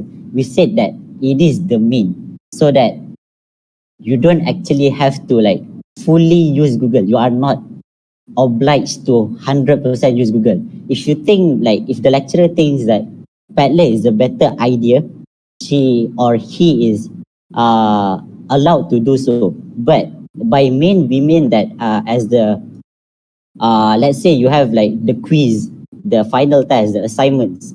We believe that if we were supposed to send in one place, it is better to have like one specific place to hand in the data. So does that answer the question? Yeah, for reclassification, so what you mean is that by standardizing that, for example, if you want to give assignment, it is only on one medium. For taking final exam, only one medium. Is that how you define standardized in fact point? No. I'm sorry, I don't understand the question. Okay, wait, let me. Okay. Can MP of Focus clarify the question? So does it mean that NTRAC trying to tell that the standardized, how the way we are going to standardize is that if we are going to have final examination, so we should discuss and come up with only one medium, and so that is meant by standardized. For final examination. For final examinations or for giving reading materials and other things for classes.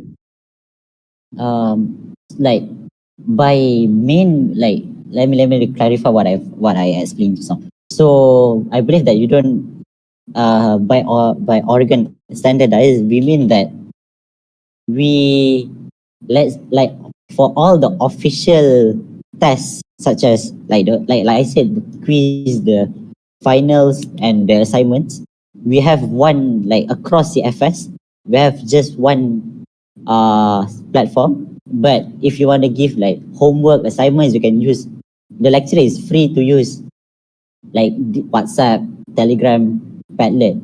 But you have to like even for right now mathematics, like let's say mathematics department, we have to hand in our final exam.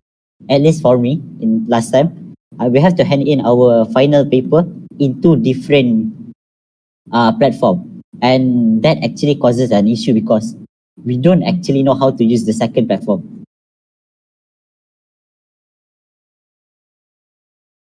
Does that answer the question? Yes, thank you.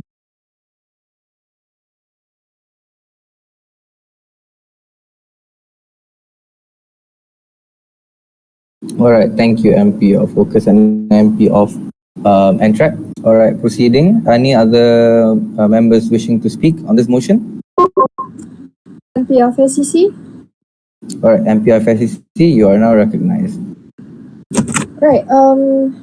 Actually, for this motion is like quite interesting, but I still can't understand clearly about what is standardization that the NTRAC want to propose in this parliament. Because if you want to say that just according to the mathematics subject only, so for the online studies, for example, what is your proposed solution if for a final exam for RTL? Because if you just say that we just use Google, but then where is the value of standardization if you open for the lecturer to just use any means to post the Padlet and so on?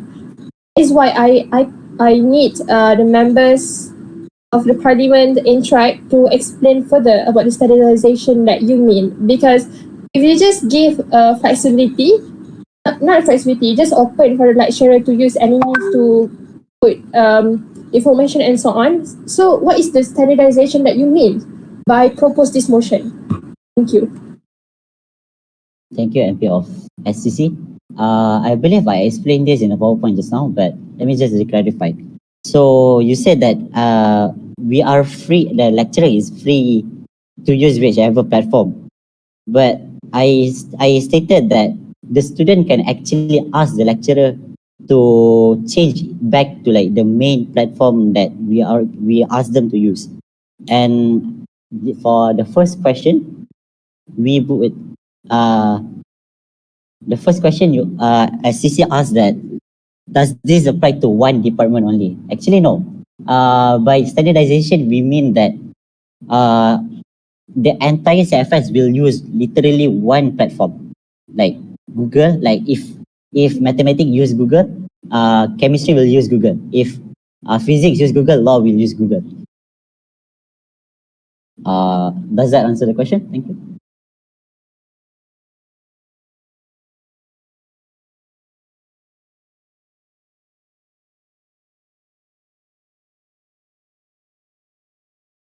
All right, so I think we'll just proceed with that. So, any other members of parliament wishing to speak on the motion? May I? Focus Society? Yes, MP of Focus, you are now recognized. Right, Assalamualaikum. I just want clarification from Member of Parliament of NTRAC. First, will you re-emphasize what's the status quo right now? Like, do we really don't have any specific internet or a medium like decentralization? Because I was wondering, what is the usage of iTaklim, is it? So what's the existence of the iTaklim if we don't use it as the main medium? That's first. And the second thing, I actually quite not understand. That's like what mentioned by a member of Parliament of SCC just now. Because in the slide just now, I see that you mentioned that the student can request. The word can over there, which doesn't put with the permission of speaker, tidak mewajibkan all the student and lecturers to use the main platform that you mentioned just now. So yeah. Thank you, Representative MP of Focus. I'll answer the last question first, and I'll go towards the first. All right. By the word can, I mean that sometimes like your lecturer will tell you which platform they want to use. So even though the CFS committee actually uses like this platform, some lecturer will demand the students to actually use the platform they are used to. And if the student deems that it is unnecessary and unproductive for them, we believe that the student should have the right to ask the lecturer to change back to the main platform. Sec. All right. How about the first question? About the iTaling, the best way to say this is that just because I'm sorry, like the way iTalim is built is not very user friendly, and we don't find the accessibility in using iTalim as a note taking platform. Unlike like maybe Teams, they have like this chat system with the students. With Google, like they have this Google Classroom.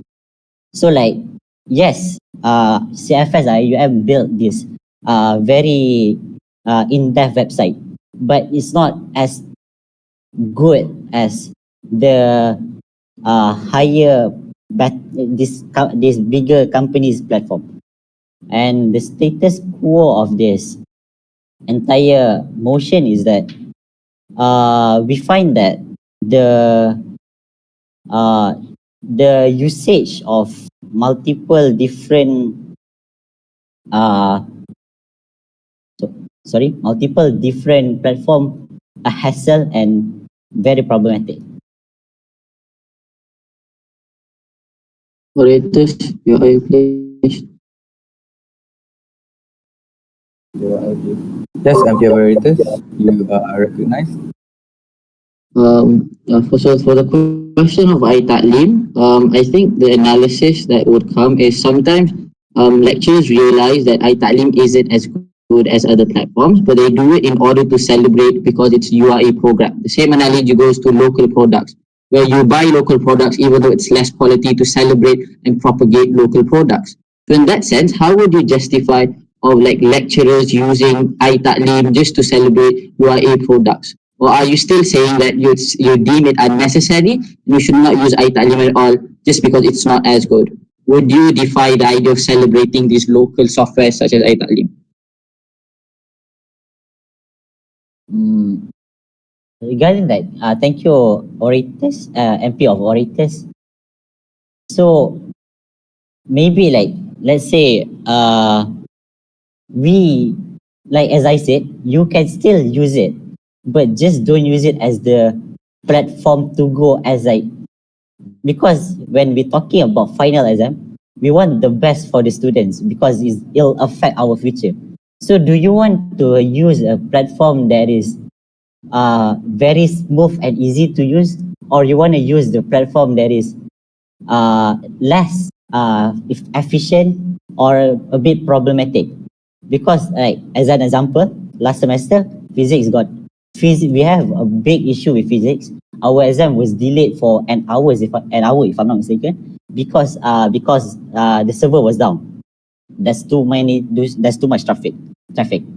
So yes, we should support, and I believe that we should always support the IIUM product, but we don't have to raise our future just to support our IIUM's product.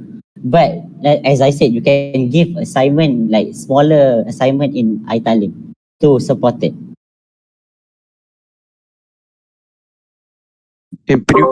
MP from India.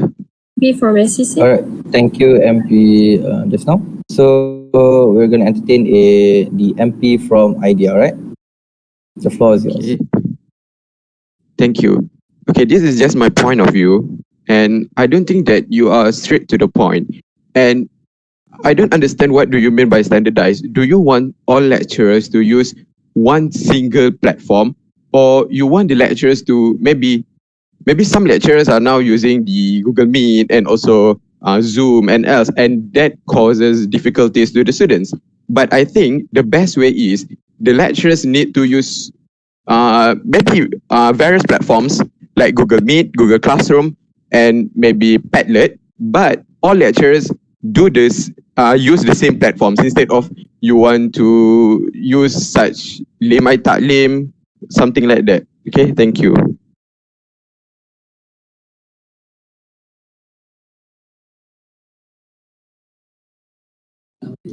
Wait, let me reclarify about the standardization. So by standardization, I don't mean that you are only obliged to one. We in Antrac believe that by standardizing we should uh as like as the main platform we will be using Google Meet. So like let's say you want to study physics, your mindset should be Google Meet, let's say. Or like you want to study law, you'll be using Gmeet. So like the standardization is that when you're taking this big test, like very important test in your life, you'll go to this one platform so that you'll be prepared and you won't be surprised suddenly. Like let's say yesterday you took law in Google Meet, and tomorrow you have to take uh, English in Zoom, but you prepared yourself in Google Meet, but turns out your lecturer uses Zoom as the final test platform. So this causes an issue where the students doesn't actually realize that the lecturer uses different platform for their biggest test, like the important test. So standardization doesn't mean you are strict to one, but you are obliged to use that particular platform during the formal event. All right. Thank you so much, Member of Parliament from Antrac. However, the time is already 4:27 p.m. We will not entertain any more questions for the ninth motion itself. Right, just before we move on into the voting procedures, please be reminded that all members of Parliament please follow the addressing rules, such that not addressing them in pronouns such as you or yours, such as so. So please address the members, or even in circumstances, for example, addressing, for example, the students, so that it is in a more formal and addressing manner, such as it is in the standing order. Okay. So inshallah, we'll be proceeding to the voting procedure of the ninth motion. So all members of Parliament may enter the voting chamber 9 to vote on the motion to standardize the platform used for online studies across different subjects. The time is 4:28. The results will be announced at 4:30 p.m.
Alright, the time is 4:30 p.m. I think we can close the voting chamber 9. So for the motion proposed by the constituency of NTRAC, motion to standardize the platform used for online studies across different subjects, we have a vote of 31 for, 27 against, and 8 abstain. This motion clearly passes, and therefore clapping is in order.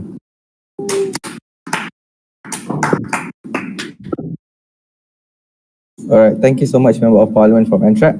So we'll be moving on to the 10th motion, which is the second last motion for today, proposed by the constituency of Israq. The motion to make it compulsory to send the recording of lecturers to all students via email or Google Classroom or Telegram. Without further ado, the speaker recognizes the Member of Parliament of Israq. The floor is yours.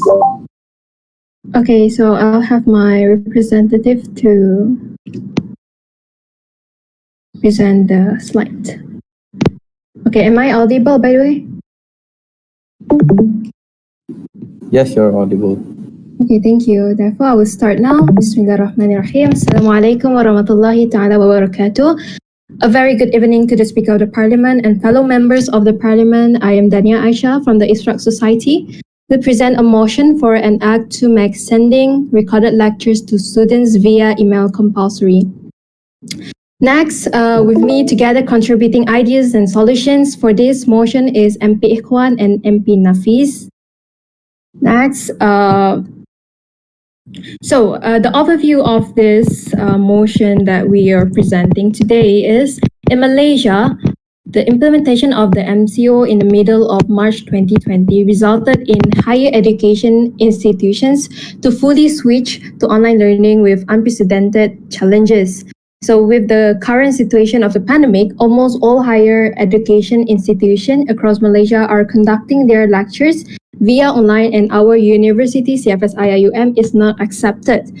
Due to the rising cases of COVID-19 on December during the period of semester 2, the university decided to conduct the whole of semester 2 and in current semester, which is semester 3, for art programs only via online learning, where teachings are done remotely on digital platforms.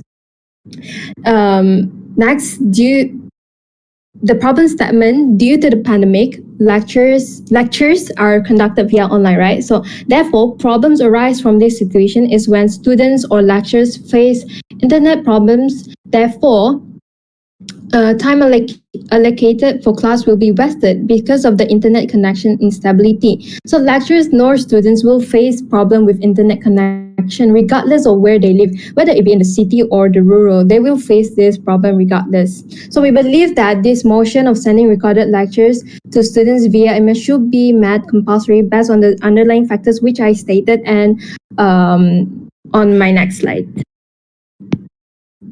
So based on the data we have gathered from surveys and interview sessions with respective authorities in CFS itself, we received positive feedbacks regarding on this motion. First, we asked, first on the survey, we asked the students whether they have received any recorded lectures in the last semester, and 98.7% answered yes.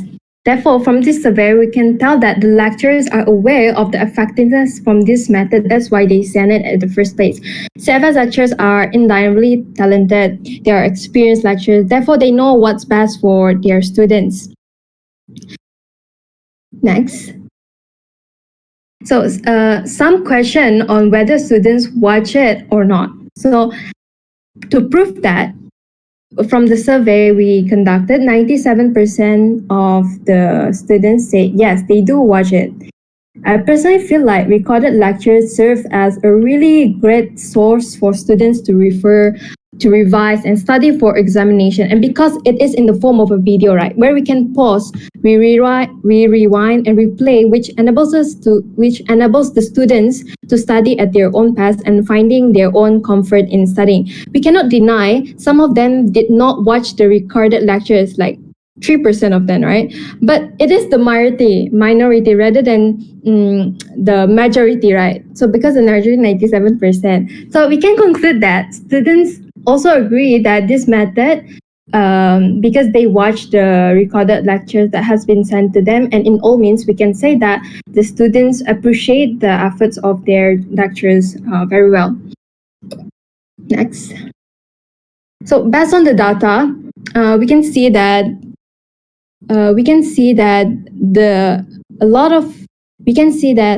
the students do find this effective because from the percentage, it has the highest. So yes, we are aware that from the survey that some voted it being not effective for them, but the percentage of those who think so are low compared to the one who think that it is effective for their studies. So we can't really count that, even though yes, the voice of these minorities should be heard too, but we can't simply say that it's not effective when many say it otherwise. This goes back to your preference of how you like your study to be conducted. And this is just like the minimal efforts of the university to help cater the needs of students who find it effective. And in a way, this helps to combat the issues that the students face. Therefore, because the end goal of this motion to be presented is for it to be beneficial to the students. Next. So the objectives for this survey to ask students their concerns, their thoughts on the motion. We bring up. Therefore, the majority of the students answering this survey of the question we ask is yes. Whether they think that it's compulsory for lecturers to send recorded lectures. And therefore, mostly agree that it is compulsory because they find it cater their needs to study. Next. So my representative, MP Ikhwan, went to meet the dean and the head of Department of IRK. And first I'm going through the dean, what dean thought about this motion. And he said that it is not compulsory for the students, but depend to their needs. And that's why we did the survey. So to see if this could help with their needs in studying, we did the survey to the students to see if it could help with their need, if it caters their needs in studying.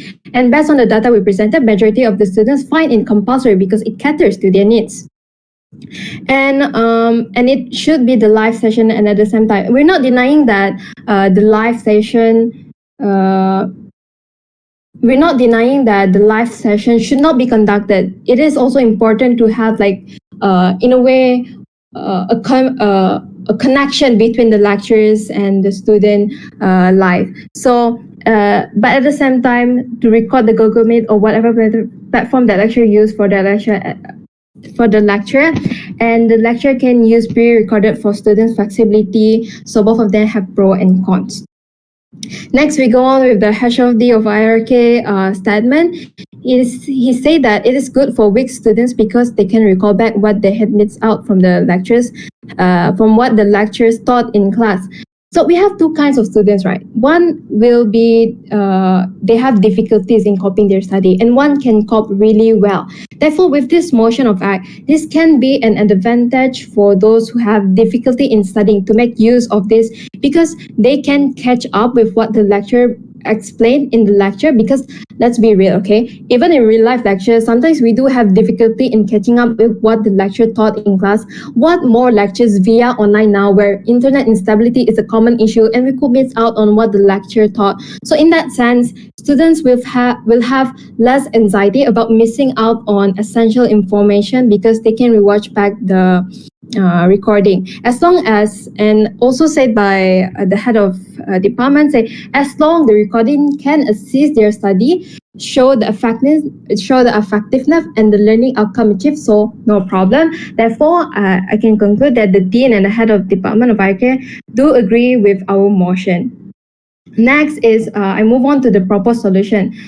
So first is lecturers to use Google Work Administrator as a medium for teaching purposes. So I am going to briefly explain what is Google Work Administrator platform. So basically, the university bought this feature and providing the features from the platform, Google Work Administrator for the lecturers, and it is only accessible for the lecturers because, to my knowledge, they don't use gmail.com. So it's not for like general use, but instead it is required to use the university domain name, which is the iium.edu.my. So in that sense, everything that is going in everything happens in the platform is within the staff and lectures of IIUM only.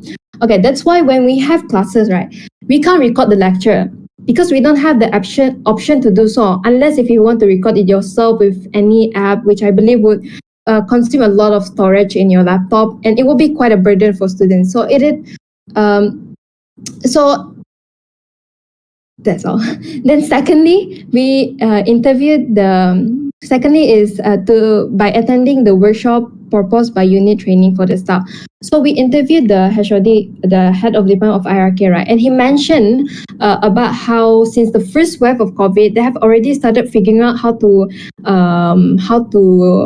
familiarize or how to teach the lecturers with the use of Google Meets and other teaching platforms online. So we see that the Kuliah department have actually made this initiative in educating this lecturer, because I believe that the range of our lecturers are around 40 to 50 and maybe more, and basically they are like the old generation, so they may not be familiar with the interface of the online the interface of like the Google Meets or the Google Classroom, so or generally the technology. It's for this motion to be implemented, a workshop should again be conducted to solely focus on recording lecture matters, such as the recording equipments used and how to compress the recording, because I'm aware that we need to take storage into account for the students.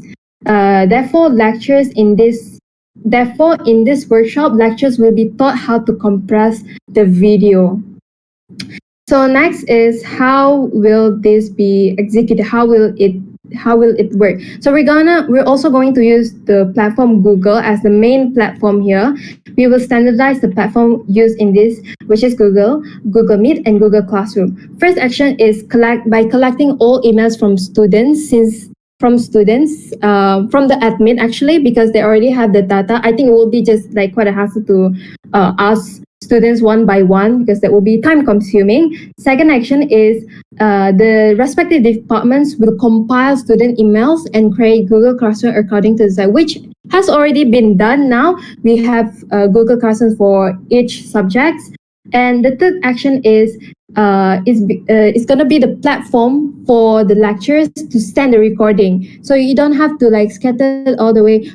One lecturer sent in WhatsApp, one lecturer sent in Telegram. So we're gonna like have one platform for the Google for the recordings to be sent to the student. So the lecturer will send all the recording through Google Classroom. Next is the conclusion and summary.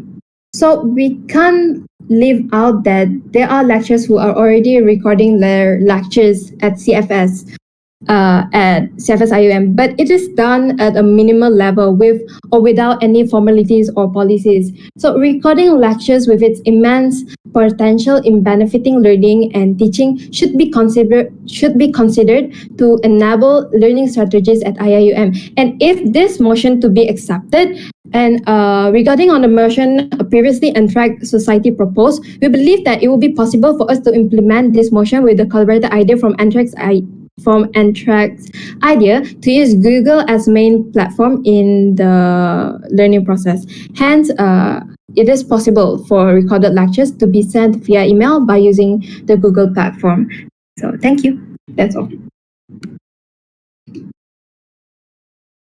All right, thank you, Member of Parliament from ISRA. Alhamdulillah. So that serves the time for the presentation of motion number 10. So the speaker looks forward for any members of Parliament wishing to speak for, against, or raise any points of this motion.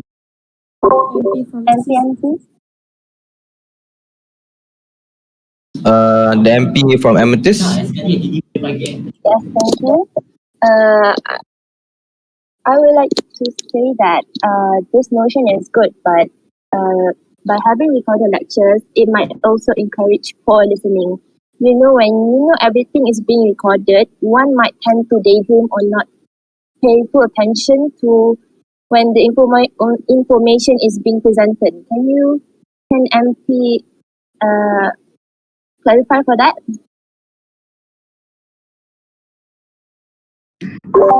MP Amethyst, I'm so sorry. I can't really hear your question clearly. So could you please repeat your question? Thank you. Yes. What I wanted to say is, your motion is a good one, but recorded lectures could also encourage poor listening.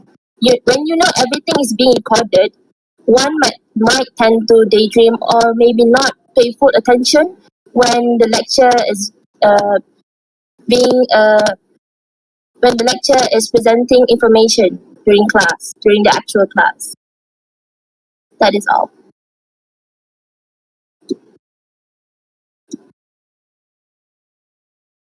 Member of ISRA?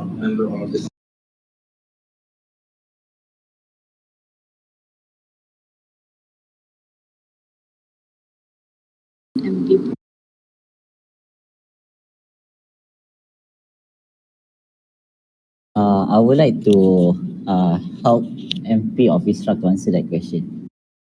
So Does the MP of ISRA accept that help from MP of NTRAC? Yes, we do. All right, then you may proceed. So MP of Amethyst says that just because the video is recorded, students tend to not focus. I believe that it is very vague. It lies on a very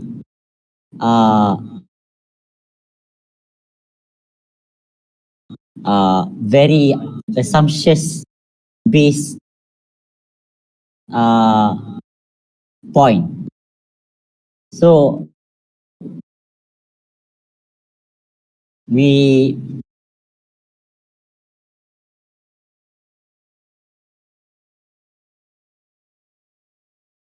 all right.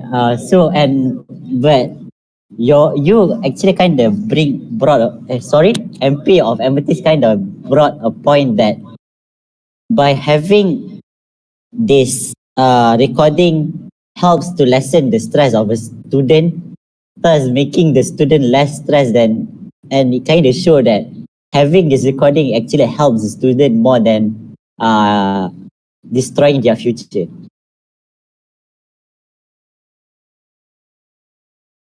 All right. All right, thank you, MP of NTRAC. Now we proceed. Are there any members of parliament wishing to speak for this motion? MP Press. MP of Press, you are now recognized. I would like to continue. To rebut the idea coming from the MP Amethyst. Even if it happened that some students may not pay attention during the live class session, but still we have the recorded, which actually give opportunity for these students to refer back to the recorded video, and we have to entertain based on the data and based on the demand from all students that they do want this recorded video, and they actually find the recorded video is very helpful. So of course, in any decision, we have to consider the worst case scenario and the best case scenario. And we think that even if your not paying attention in class live session happen, but still we already have a solution for it. Yeah, thank you. Oh yeah, that's a better point. All right. Thanks for MP from Press. I can say that. I think this depends on our mentality with the psychology. If we think that sometimes we are the worst students, then we are the weak students. So we can't catch up with what the lecture talks, like hierarchy in Arabic. Sometimes the students like not fluent in Arabic. But when he see the recording, so he gets up, record that what the student lecture about. So it's depend. I think sometimes if the MP office or MP what MP press also see the recording from the lecture or record back and to know what the lecture talk about. That is different.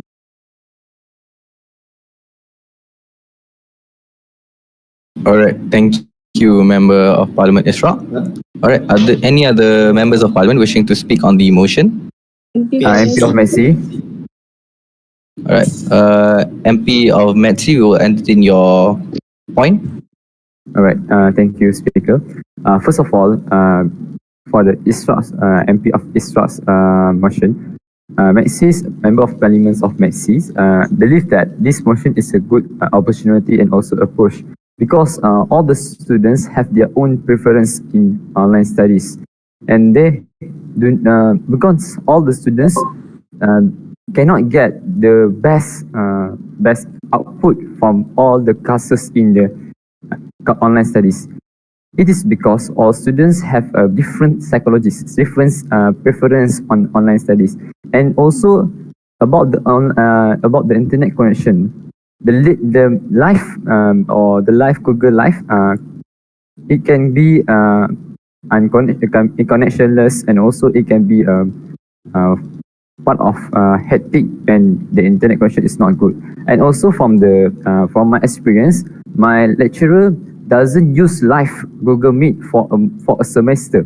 She used all the recordings for my classes teachings. So I believe that pre-recorded or recording classes is a good approach for the online studies. That's all for Member of Parliament Messi. Thank you. All right. Thank you, Member of Parliament Metsi. Okay. Any other members of Parliament wishing to address the motion to the MP of ISRA? MP SEC. From SEC. All right. MP of SEC, you are recognized. Right.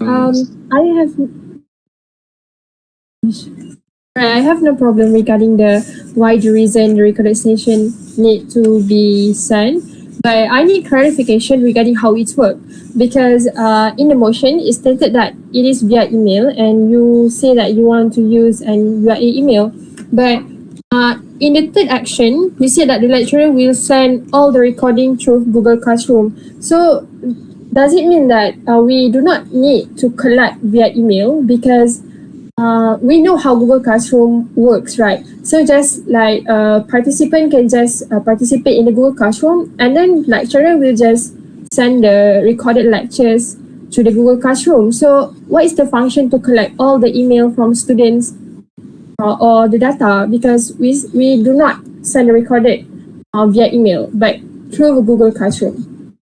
Clarification from members of ISRA.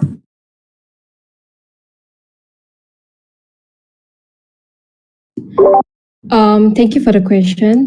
Regarding on the use of emails, so when we actually try to find the solution to this, some of my members actually suggested YouTube, and when we wanted to come up with motions, my member suggested for YouTube or email. So the reason why I said email is because of the Google Classroom.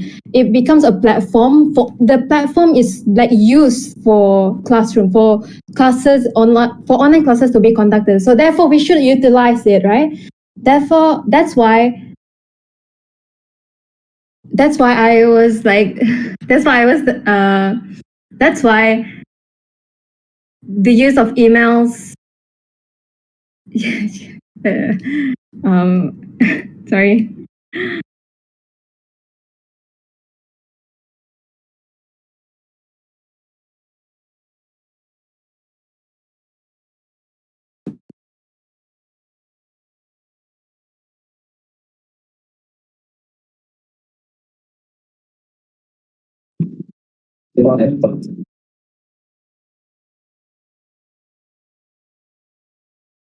Okay, so what is the fundamental thing for the average student?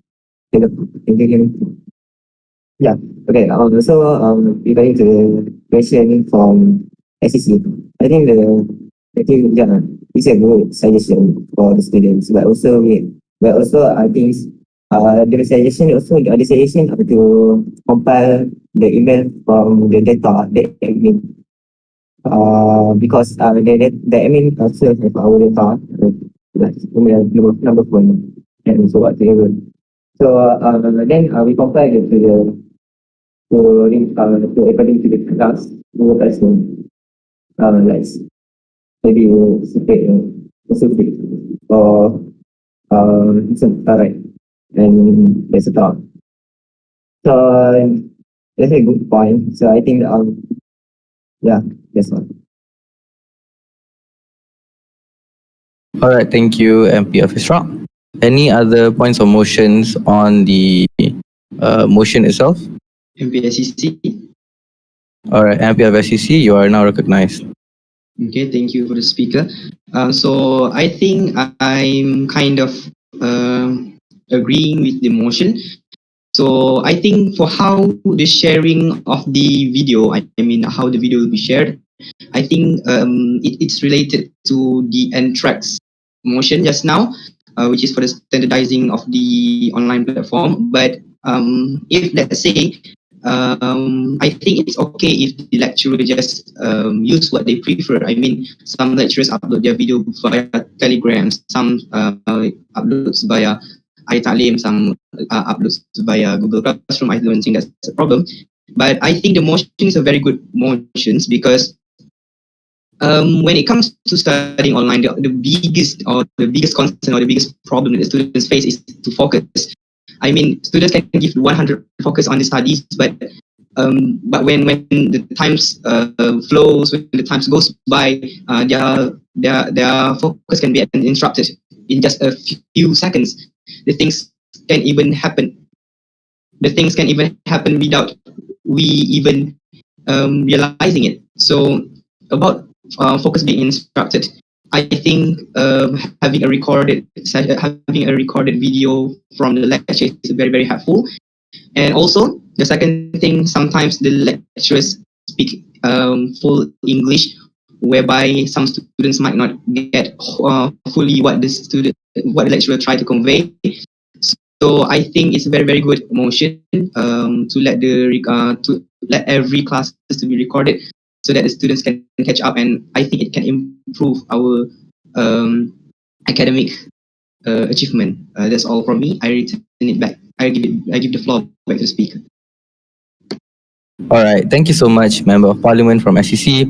Now, the speaker would like to entertain one final question for the Member of Parliament Isra in regards of this motion. MP Birni. MP Birni, you are now recognized. All right. I would like to say that just as the previous MPs that have spoken before me, I would like to also say that I'm in full support of this motion, mainly because it doesn't really bring any harm it doesn't really bring any harm towards any party. I see this as an absolute win, and even if for an individual, let's say an individual, they don't prefer to even watch recorded lectures, right? That's up to them. They can just use any other way of revising. If they like to go from textbook, then might as well. But according to the data collected from ISRA, right, MP of ISRA, 97% of students watch the recorded lecture videos. So it is very beneficial, and I don't see an absolute reason why you should oppose to this motion. Hence, I agree with this motion, and I urge people to also agree with the motion. Thank you.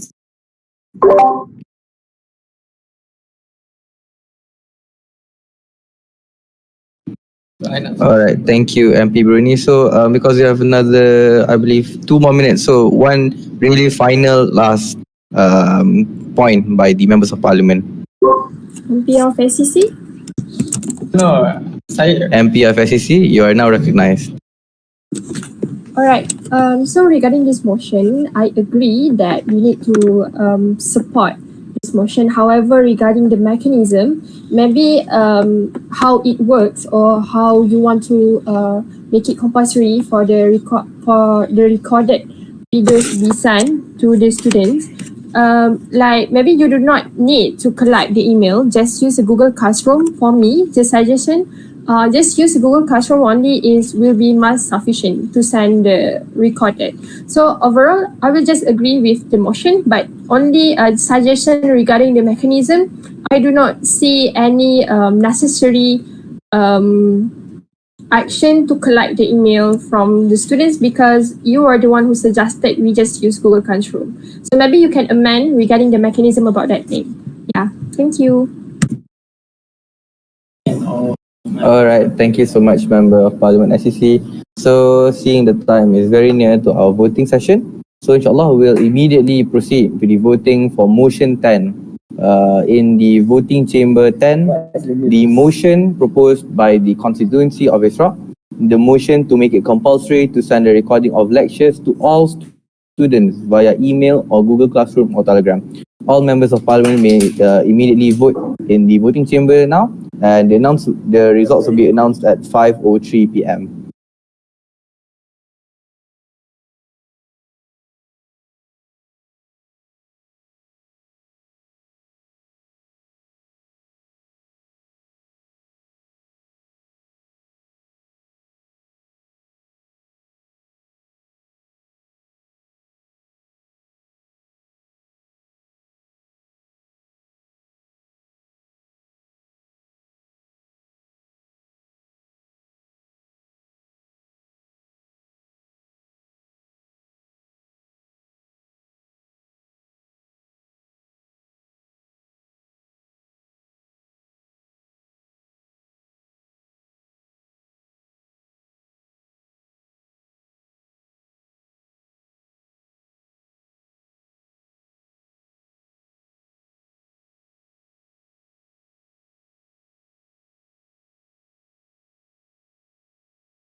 Alright, the time is now 5:03 p.m. So for the motion proposed by the Isra constituency, motion number 10, to make it compulsory to send a recording of lectures to all students via email or Google Classroom or Telegram, the results are as follows. Looking at that is 64 for the motion, 0 against, and 0 abstain. That is an overwhelming majority for the motion. Clapping is in order.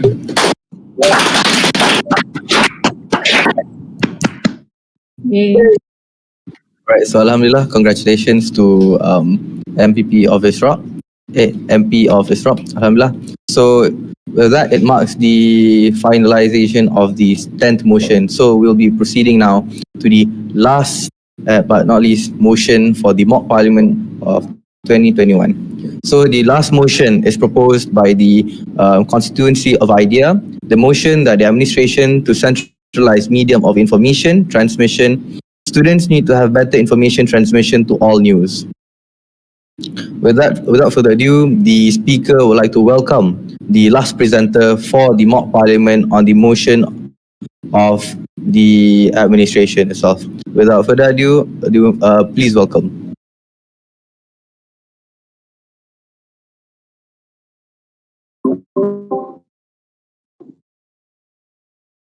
All right. Am I audible? Yes, you're audible. Yes. Thank you. Bismillahirrahmanirrahim. Assalamualaikum warahmatullahi wabarakatuh. Today, the Indian society would want to propose a motion which is administration to centralized medium of information transmission. This is regarding the issue where students need to have better info transmission to all news. So the introduction of our motion, we want to emphasize on three questions. What is centralized medium of news transmission? The second one would be, why is having a center of all news transmissions is important? And the third one would be, how can we do to improve student admin communication? The answer for number one is there are many mediums that have been used to transfer the news, but we see the importance of having one center that students can refer back to, regardless of where they receive their news from. For the question number two, the answer would be, in further discussion, we will present the feedbacks of our survey that highlights how the majority of CFS students have problem accessing the right news at the right place. We need a centralized medium to ensure news with reliable source can be reached to all students. And the third one would be, how can we do to improve student admin communication? The answer would be, we understand that there are a lot of mediums as options. Based on feedbacks and further analysis, we provided three final alternatives that we propose to be highly considered by the admin to use them as a centralized medium. Regardless of which one, we emphasize the importance of having a centralized information medium. The next slide would be, these are our aim of this motion, which is to improve news transmission among students, especially regarding news from the official administration. The second one would be to strengthen the student admin relations when facing changes and confusion. There are some like this, transmission among students. There are issues where students have problems to know official administration news. So that's why we want to propose the motion. And another, so we want to strengthen the student admin relations when facing changes and confusions. Students and administration want to have a win-win situation where the student can get the information and the administration would not make their names. Can I speak in Malay? Yes. No.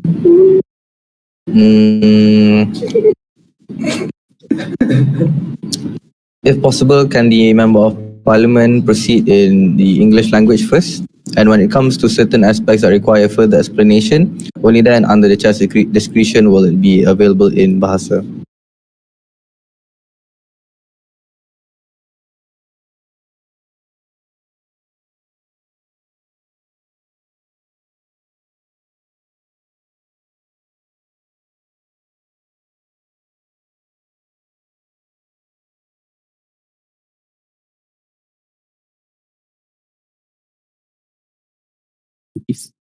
Am I clear? Yes, you're audible. I will continue to the next slide. Problem statement. There are some problem which in the CFS, which I will emphasize with. News transmission in CFS isn't centralized properly, leading to occurrences of problems such as rumors or unofficial news with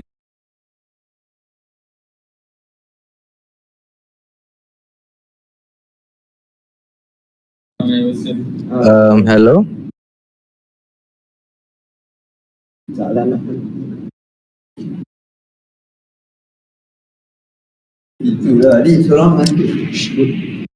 The Member of Parliament from IDEA or any representatives, can the Member of Parliament, other members of Parliament from IDEA give us clarification on what's happening at the moment?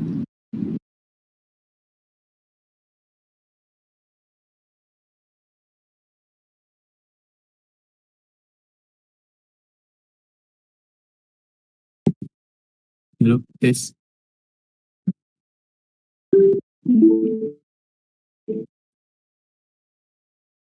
Yes. Am I clear? Sorry. Okay, hello? Alright, that's okay. Hello, yes.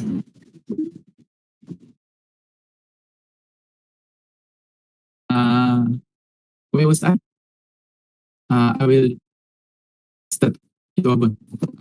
Problem statement. The first one is rumors or unofficial news without a reliable source being passed around, creating confusion among students. The next one would be information leaking from CFS students, which the news can become fake news. And maybe information leaking to other university students, which is we want to avoid at all costs.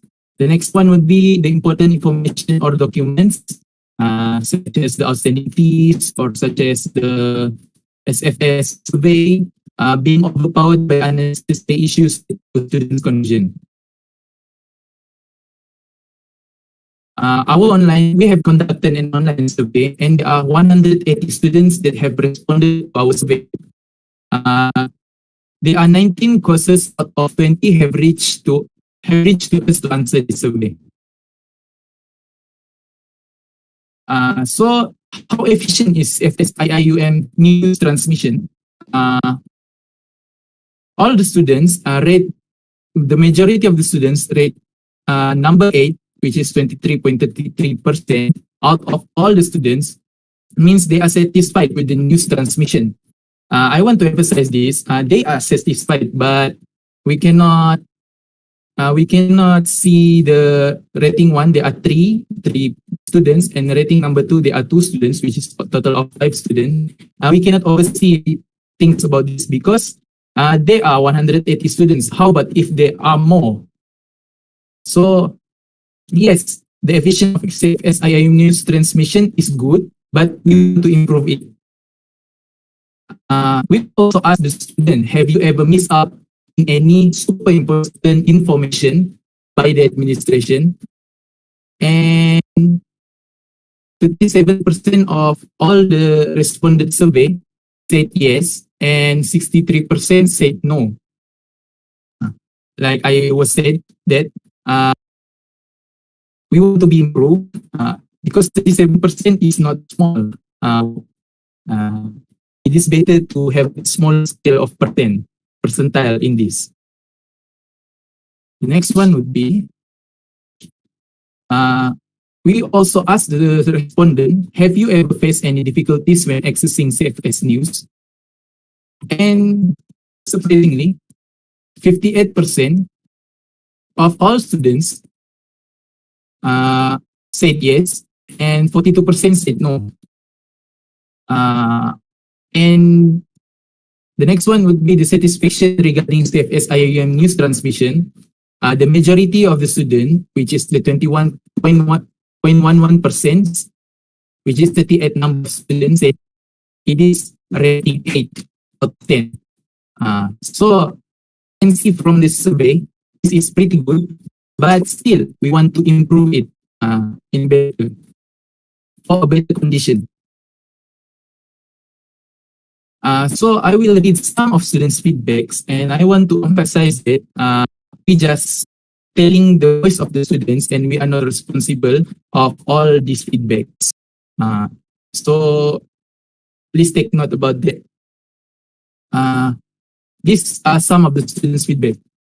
The first one, frequent last-minute announcements, news information that cause troublesome, bring difficulties, and such inconveniences to students and other related parties. About regarding our CFS news, they said last-minute announcements is such an inconvenience to all the students in our CFS IIUM setting. The next one would be too much disturbance from other students who ask and send something unrelated cause loss of information in the chat. One of the example, like there are some important news in the chat, and unexpectedly, someone just said, who sells choco jar here? Something like that. The next one will be too many unnecessary information in Telegram. We can see this in our the Telegram group. formed by the administration about the COVID-19 returning student. And some students say the management is trying to hide the truth. Also, some students say information forwarded by lecturers through WhatsApp sometimes reach the students quite late. Always be one day before, which makes some students unprepared for that. And also, unclear information makes students to get confused and misunderstood about the news. This is the first page about the student feedback. The second page would be here. The next one, missing info on WhatsApp because there are a lot of surveys forwarded and business aids. Like I said earlier, there are some important surveys from its administration, such as the SFS survey, which we must compulsorily answer the survey as to allow us to take exam. But there are a lot of unnecessary survey, which when it's up, students don't want to answer the survey. This will cause disturbance. The next one would be announcement about fees change to make a confusing situation. That's why we want to have the centralized medium, so they can refer about it. Students feedback, administration and not foresight in making decisions, especially during this pandemic. This is student feedback. Spreading importance announcement via Telegram, an official platform, is unprofessional since IIUM is an international university. The next one, announcement like nowadays make rumors spread way faster than official statement, which makes it hard to confirm and filter which is true and which is not.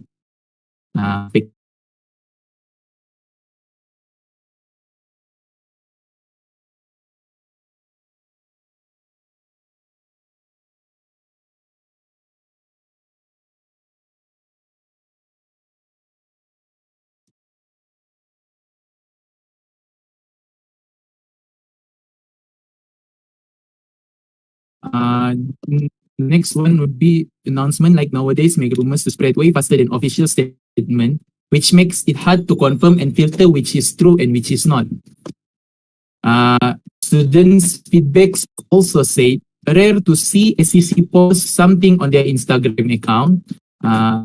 MP from SCC may take note about this. This is the voice of student, not us. And the last one would be there are so much and multiple platforms.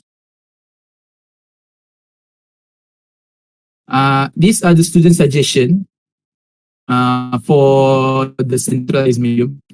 People usually fast to notify SMS rather than Telegram. Second, CFS has students' email. It is a good idea to send email to avoid information to be missing out. Third, make a Telegram channel where only the admin can send any announcement.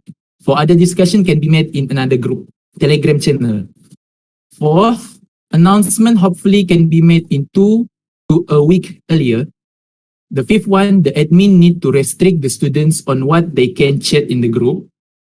The sixth one, use bot in Telegram to answer questions so the admin can receive questions directly.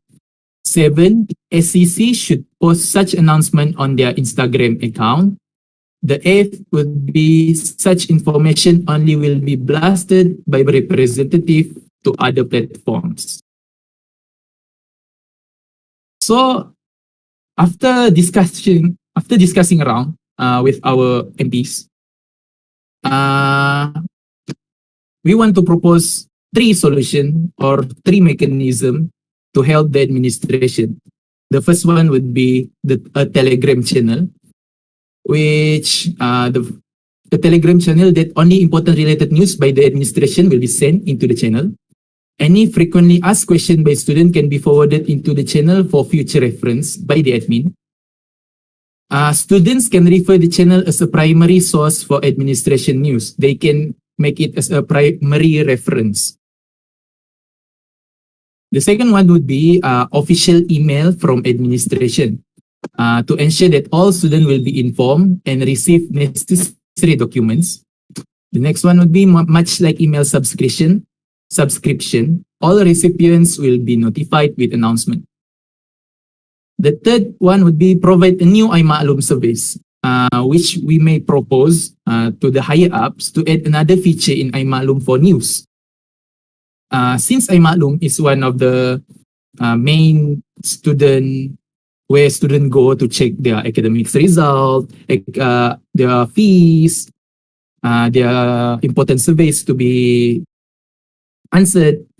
So why not provide a new iMaklum service to broadcast or blasting news for the CFS IIUM. So here are the student choice platform from our survey. Out of all 180 students, 111 students prefer to use email, and the second runner-up is Discord, which is 20 student only. Next one would be Microsoft Teams, only 5 students. Instagram, 2 students. iMaklum, 3 students. WhatsApp, 4 students. SMS, 3 students. Telegram channel, 5 students. And none is 49 students. So the conclusion we want to say is, we, the MP of India, propose that all of the students should have a centralized medium for news transmission as benefits of having it outweigh the current information transmission system benefits. We want to emphasize this, that we understand that the current transmission is agreeable to some extent, but to avoid more unnecessary misunderstanding in the future, it is important to improve how admin notified students about important issues, especially during this grievous pandemic. We understood the technicalities that is behind the works to make this work. Thus, we strongly suggested that this machine idea can be more discussed further with or without using this machine. At the end of the day, this is beneficial for both admin and students for it. For it will smoothen the communication and transmission of information. Last but not least, current platform is really good, but we suggest improvement need to be taken or other platforms should be explored to make sure all the transmission is gonna be well and the students can be at ease to find all the documents in the news. I think that's all from me. Am I clear?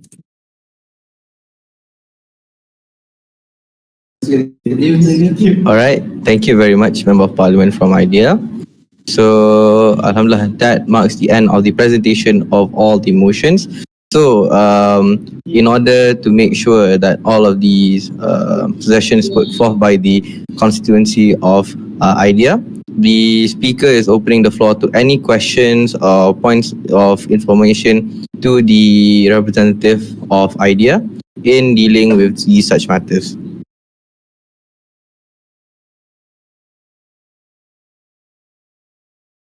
Are there any member of parliaments wishing to speak for this motion?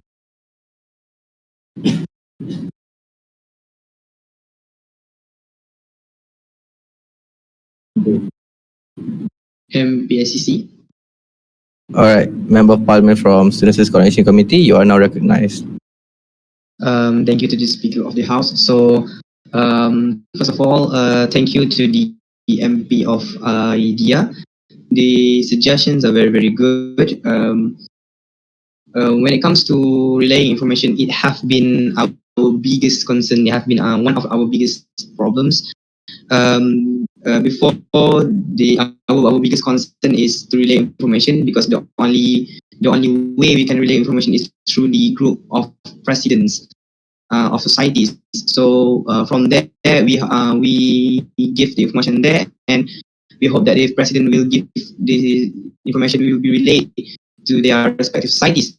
And then we have come to another solution, which we have already established a Telegram groups where the management is in the groups, and also can communicate with the students directly, so that the students can further ask their question directly. And we have tried to push about the Telegram group, but I believe most of the students are already in there, but not all the students. So we are still trying to promote that. About having another group like a channel, maybe we can think about it, because when it comes to the group that we have currently, yes, it's true. There are almost too much unnecessary things posted in there, and I agree on that. And so I think it's a very good initiative from IDEA. It's just that we have to further think about which platform or which way is the best one. But I think it's a very good initiative. I return it back to the Speaker of the House. All right, thank you so much, Member of Parliament from SEC. All right, now we'll proceed to entertain more questions or points by the Members of Parliament. Are there any other MPs wishing to speak regarding this motion?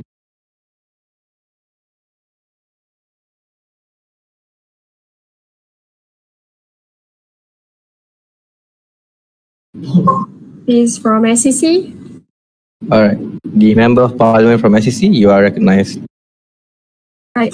Thank you, Speaker of the House. So regarding the motion that being proposed by the IDEA, SEC solely agree regarding the news transmission. We want to improve, but I think maybe for if you want to bring this motion to the management, maybe you could detail more regarding the mechanism. Like I agree with the Telegram channel that only the admin and also the email that need to be sent by to send individually to the person. But second is regarding rumors, that a problem that you stated earlier in your presentation. I think if you want to talk about rumors, yes, I agree, because there is a lack of information, but we can cover that by doing a channel Telegram and so on. But it also because of the awareness against among the students regarding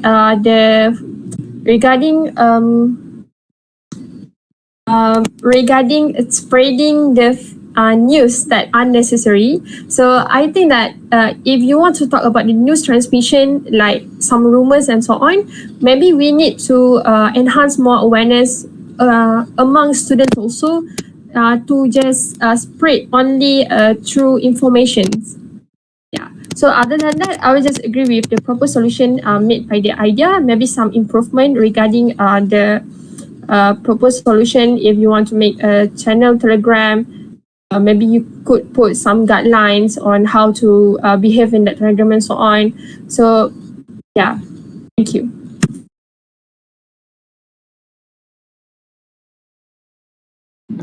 All right, thank you, Member of Parliament for SEC. Any other members wishing to speak on this motion?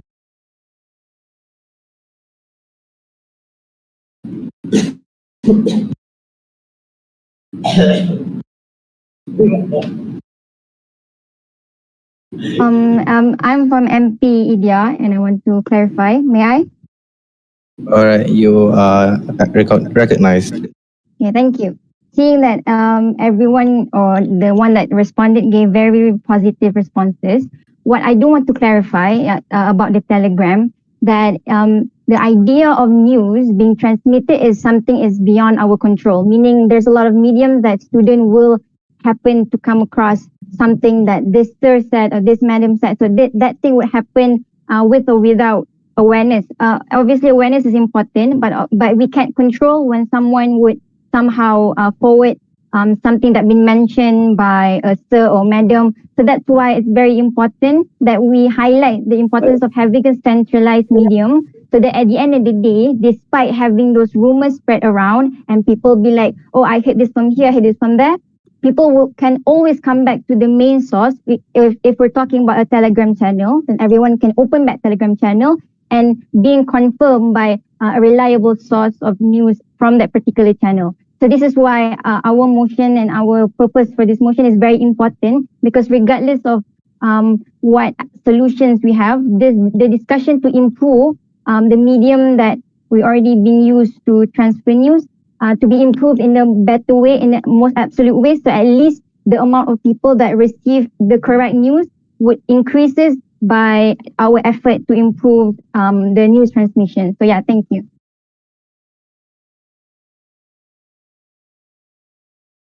All right, thank you, Member of Parliament from IDEA. Are there any other members of Parliament wishing to speak on the motion? There is a remaining of 5 more minutes. So any members of Parliament, regardless of ABS, non-ABS, MRC support groups or other just club societies, you may ask the question or rise to a point of order now.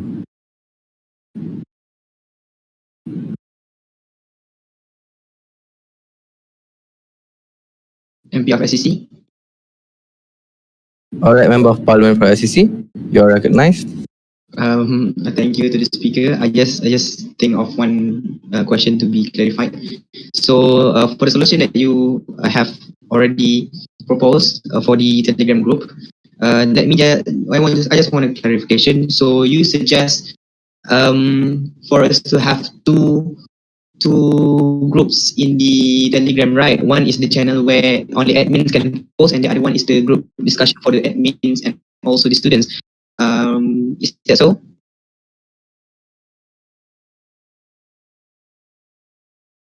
Yes. If that's so, then it is a very, very great initiative, I think. I think I have no problem whatsoever about that. It's just that maybe we have to think about it a little more, because when it comes to dealing with administration and management, we need their cooperation and their agreement on this matter, and we need the support of all students to join the group. So it may take time. That's what I'm going to say. I will be saying. So I think that's all from me. I return back to speak of the whole.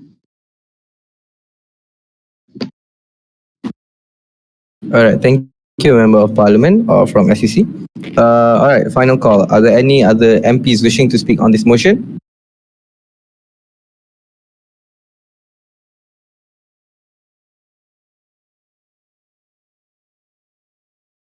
All right, final call.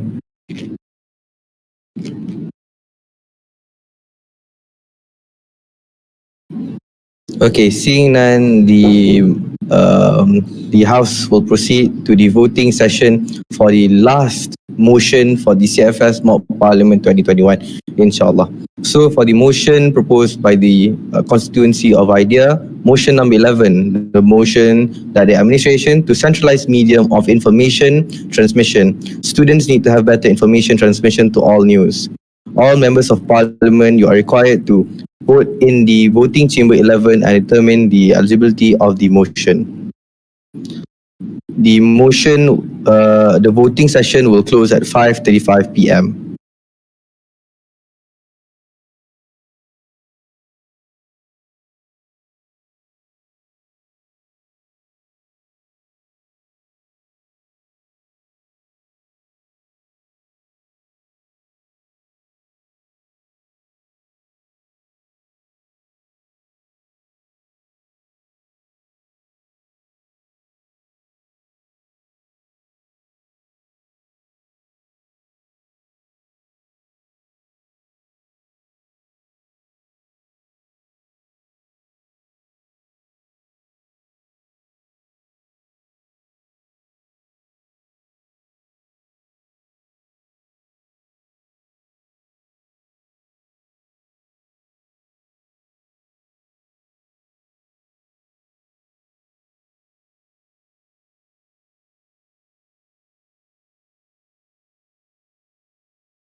All right.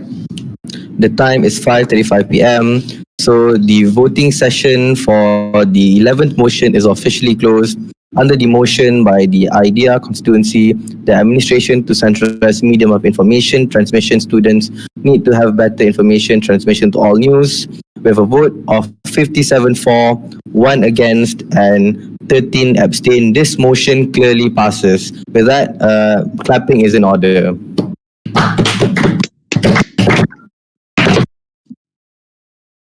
All right. So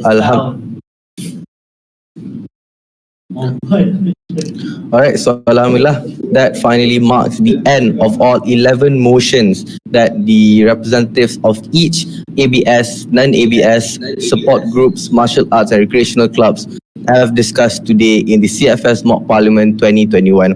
Alhamdulillah, there have been a lot of prominent discussions and engagements between all these clubs and societies in which we have approved and even rejected some of the motions. So in total, out of the 11 motions that have been proposed, 9 have been accepted and 2 have been rejected. Inshallah, the next planning for this is that the secretaries will compile all the motions in the resolution and put forth to the SEC that will be brought forward to the higher administration for consideration and implementation, inshallah. With that being said, the Speaker with his, would like to congratulate all members of Parliament today for being able to fight for their own ideologies and principles, bringing forward important matters in return of students' welfare, academics, co-curricular and even social life. Inshallah, this has been a very prominent and important platform for student and youth representation in building a better and engaging community for all members, not only CFS students but also staff and also other universities to take this into account. For that, inshallah, clapping is in order. Alright, so everybody can open their mics and inshallah clap to signify the finalization of our CFS Parliament. Alhamdulillah.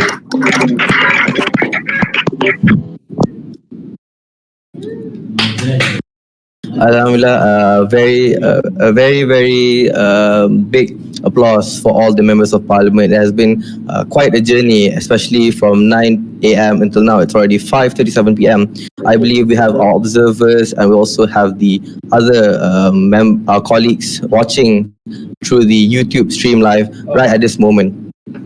So this is the fight that we as the students of Center for Foundation Studies IUM is fighting for, with a proper platform and important discussion that we have placed upon with all these other respective societies and clubs. Inshallah, not only that it will benefit our tenure but for the upcoming tenures to come in CFS IUM.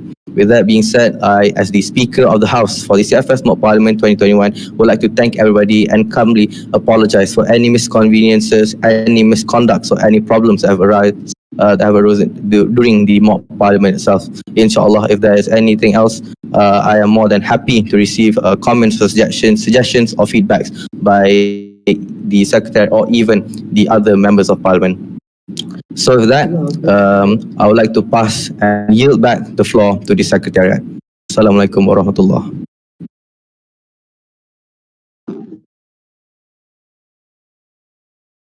Thank you, Mr. Speaker of the House, Brother Muhammad Adib Shahmi. Ladies and gentlemen, we will soon begin the closing ceremony of the Mock Parliament. I hereby request for all participants to leave the Discord server and shift to the Google Meet. Thank you.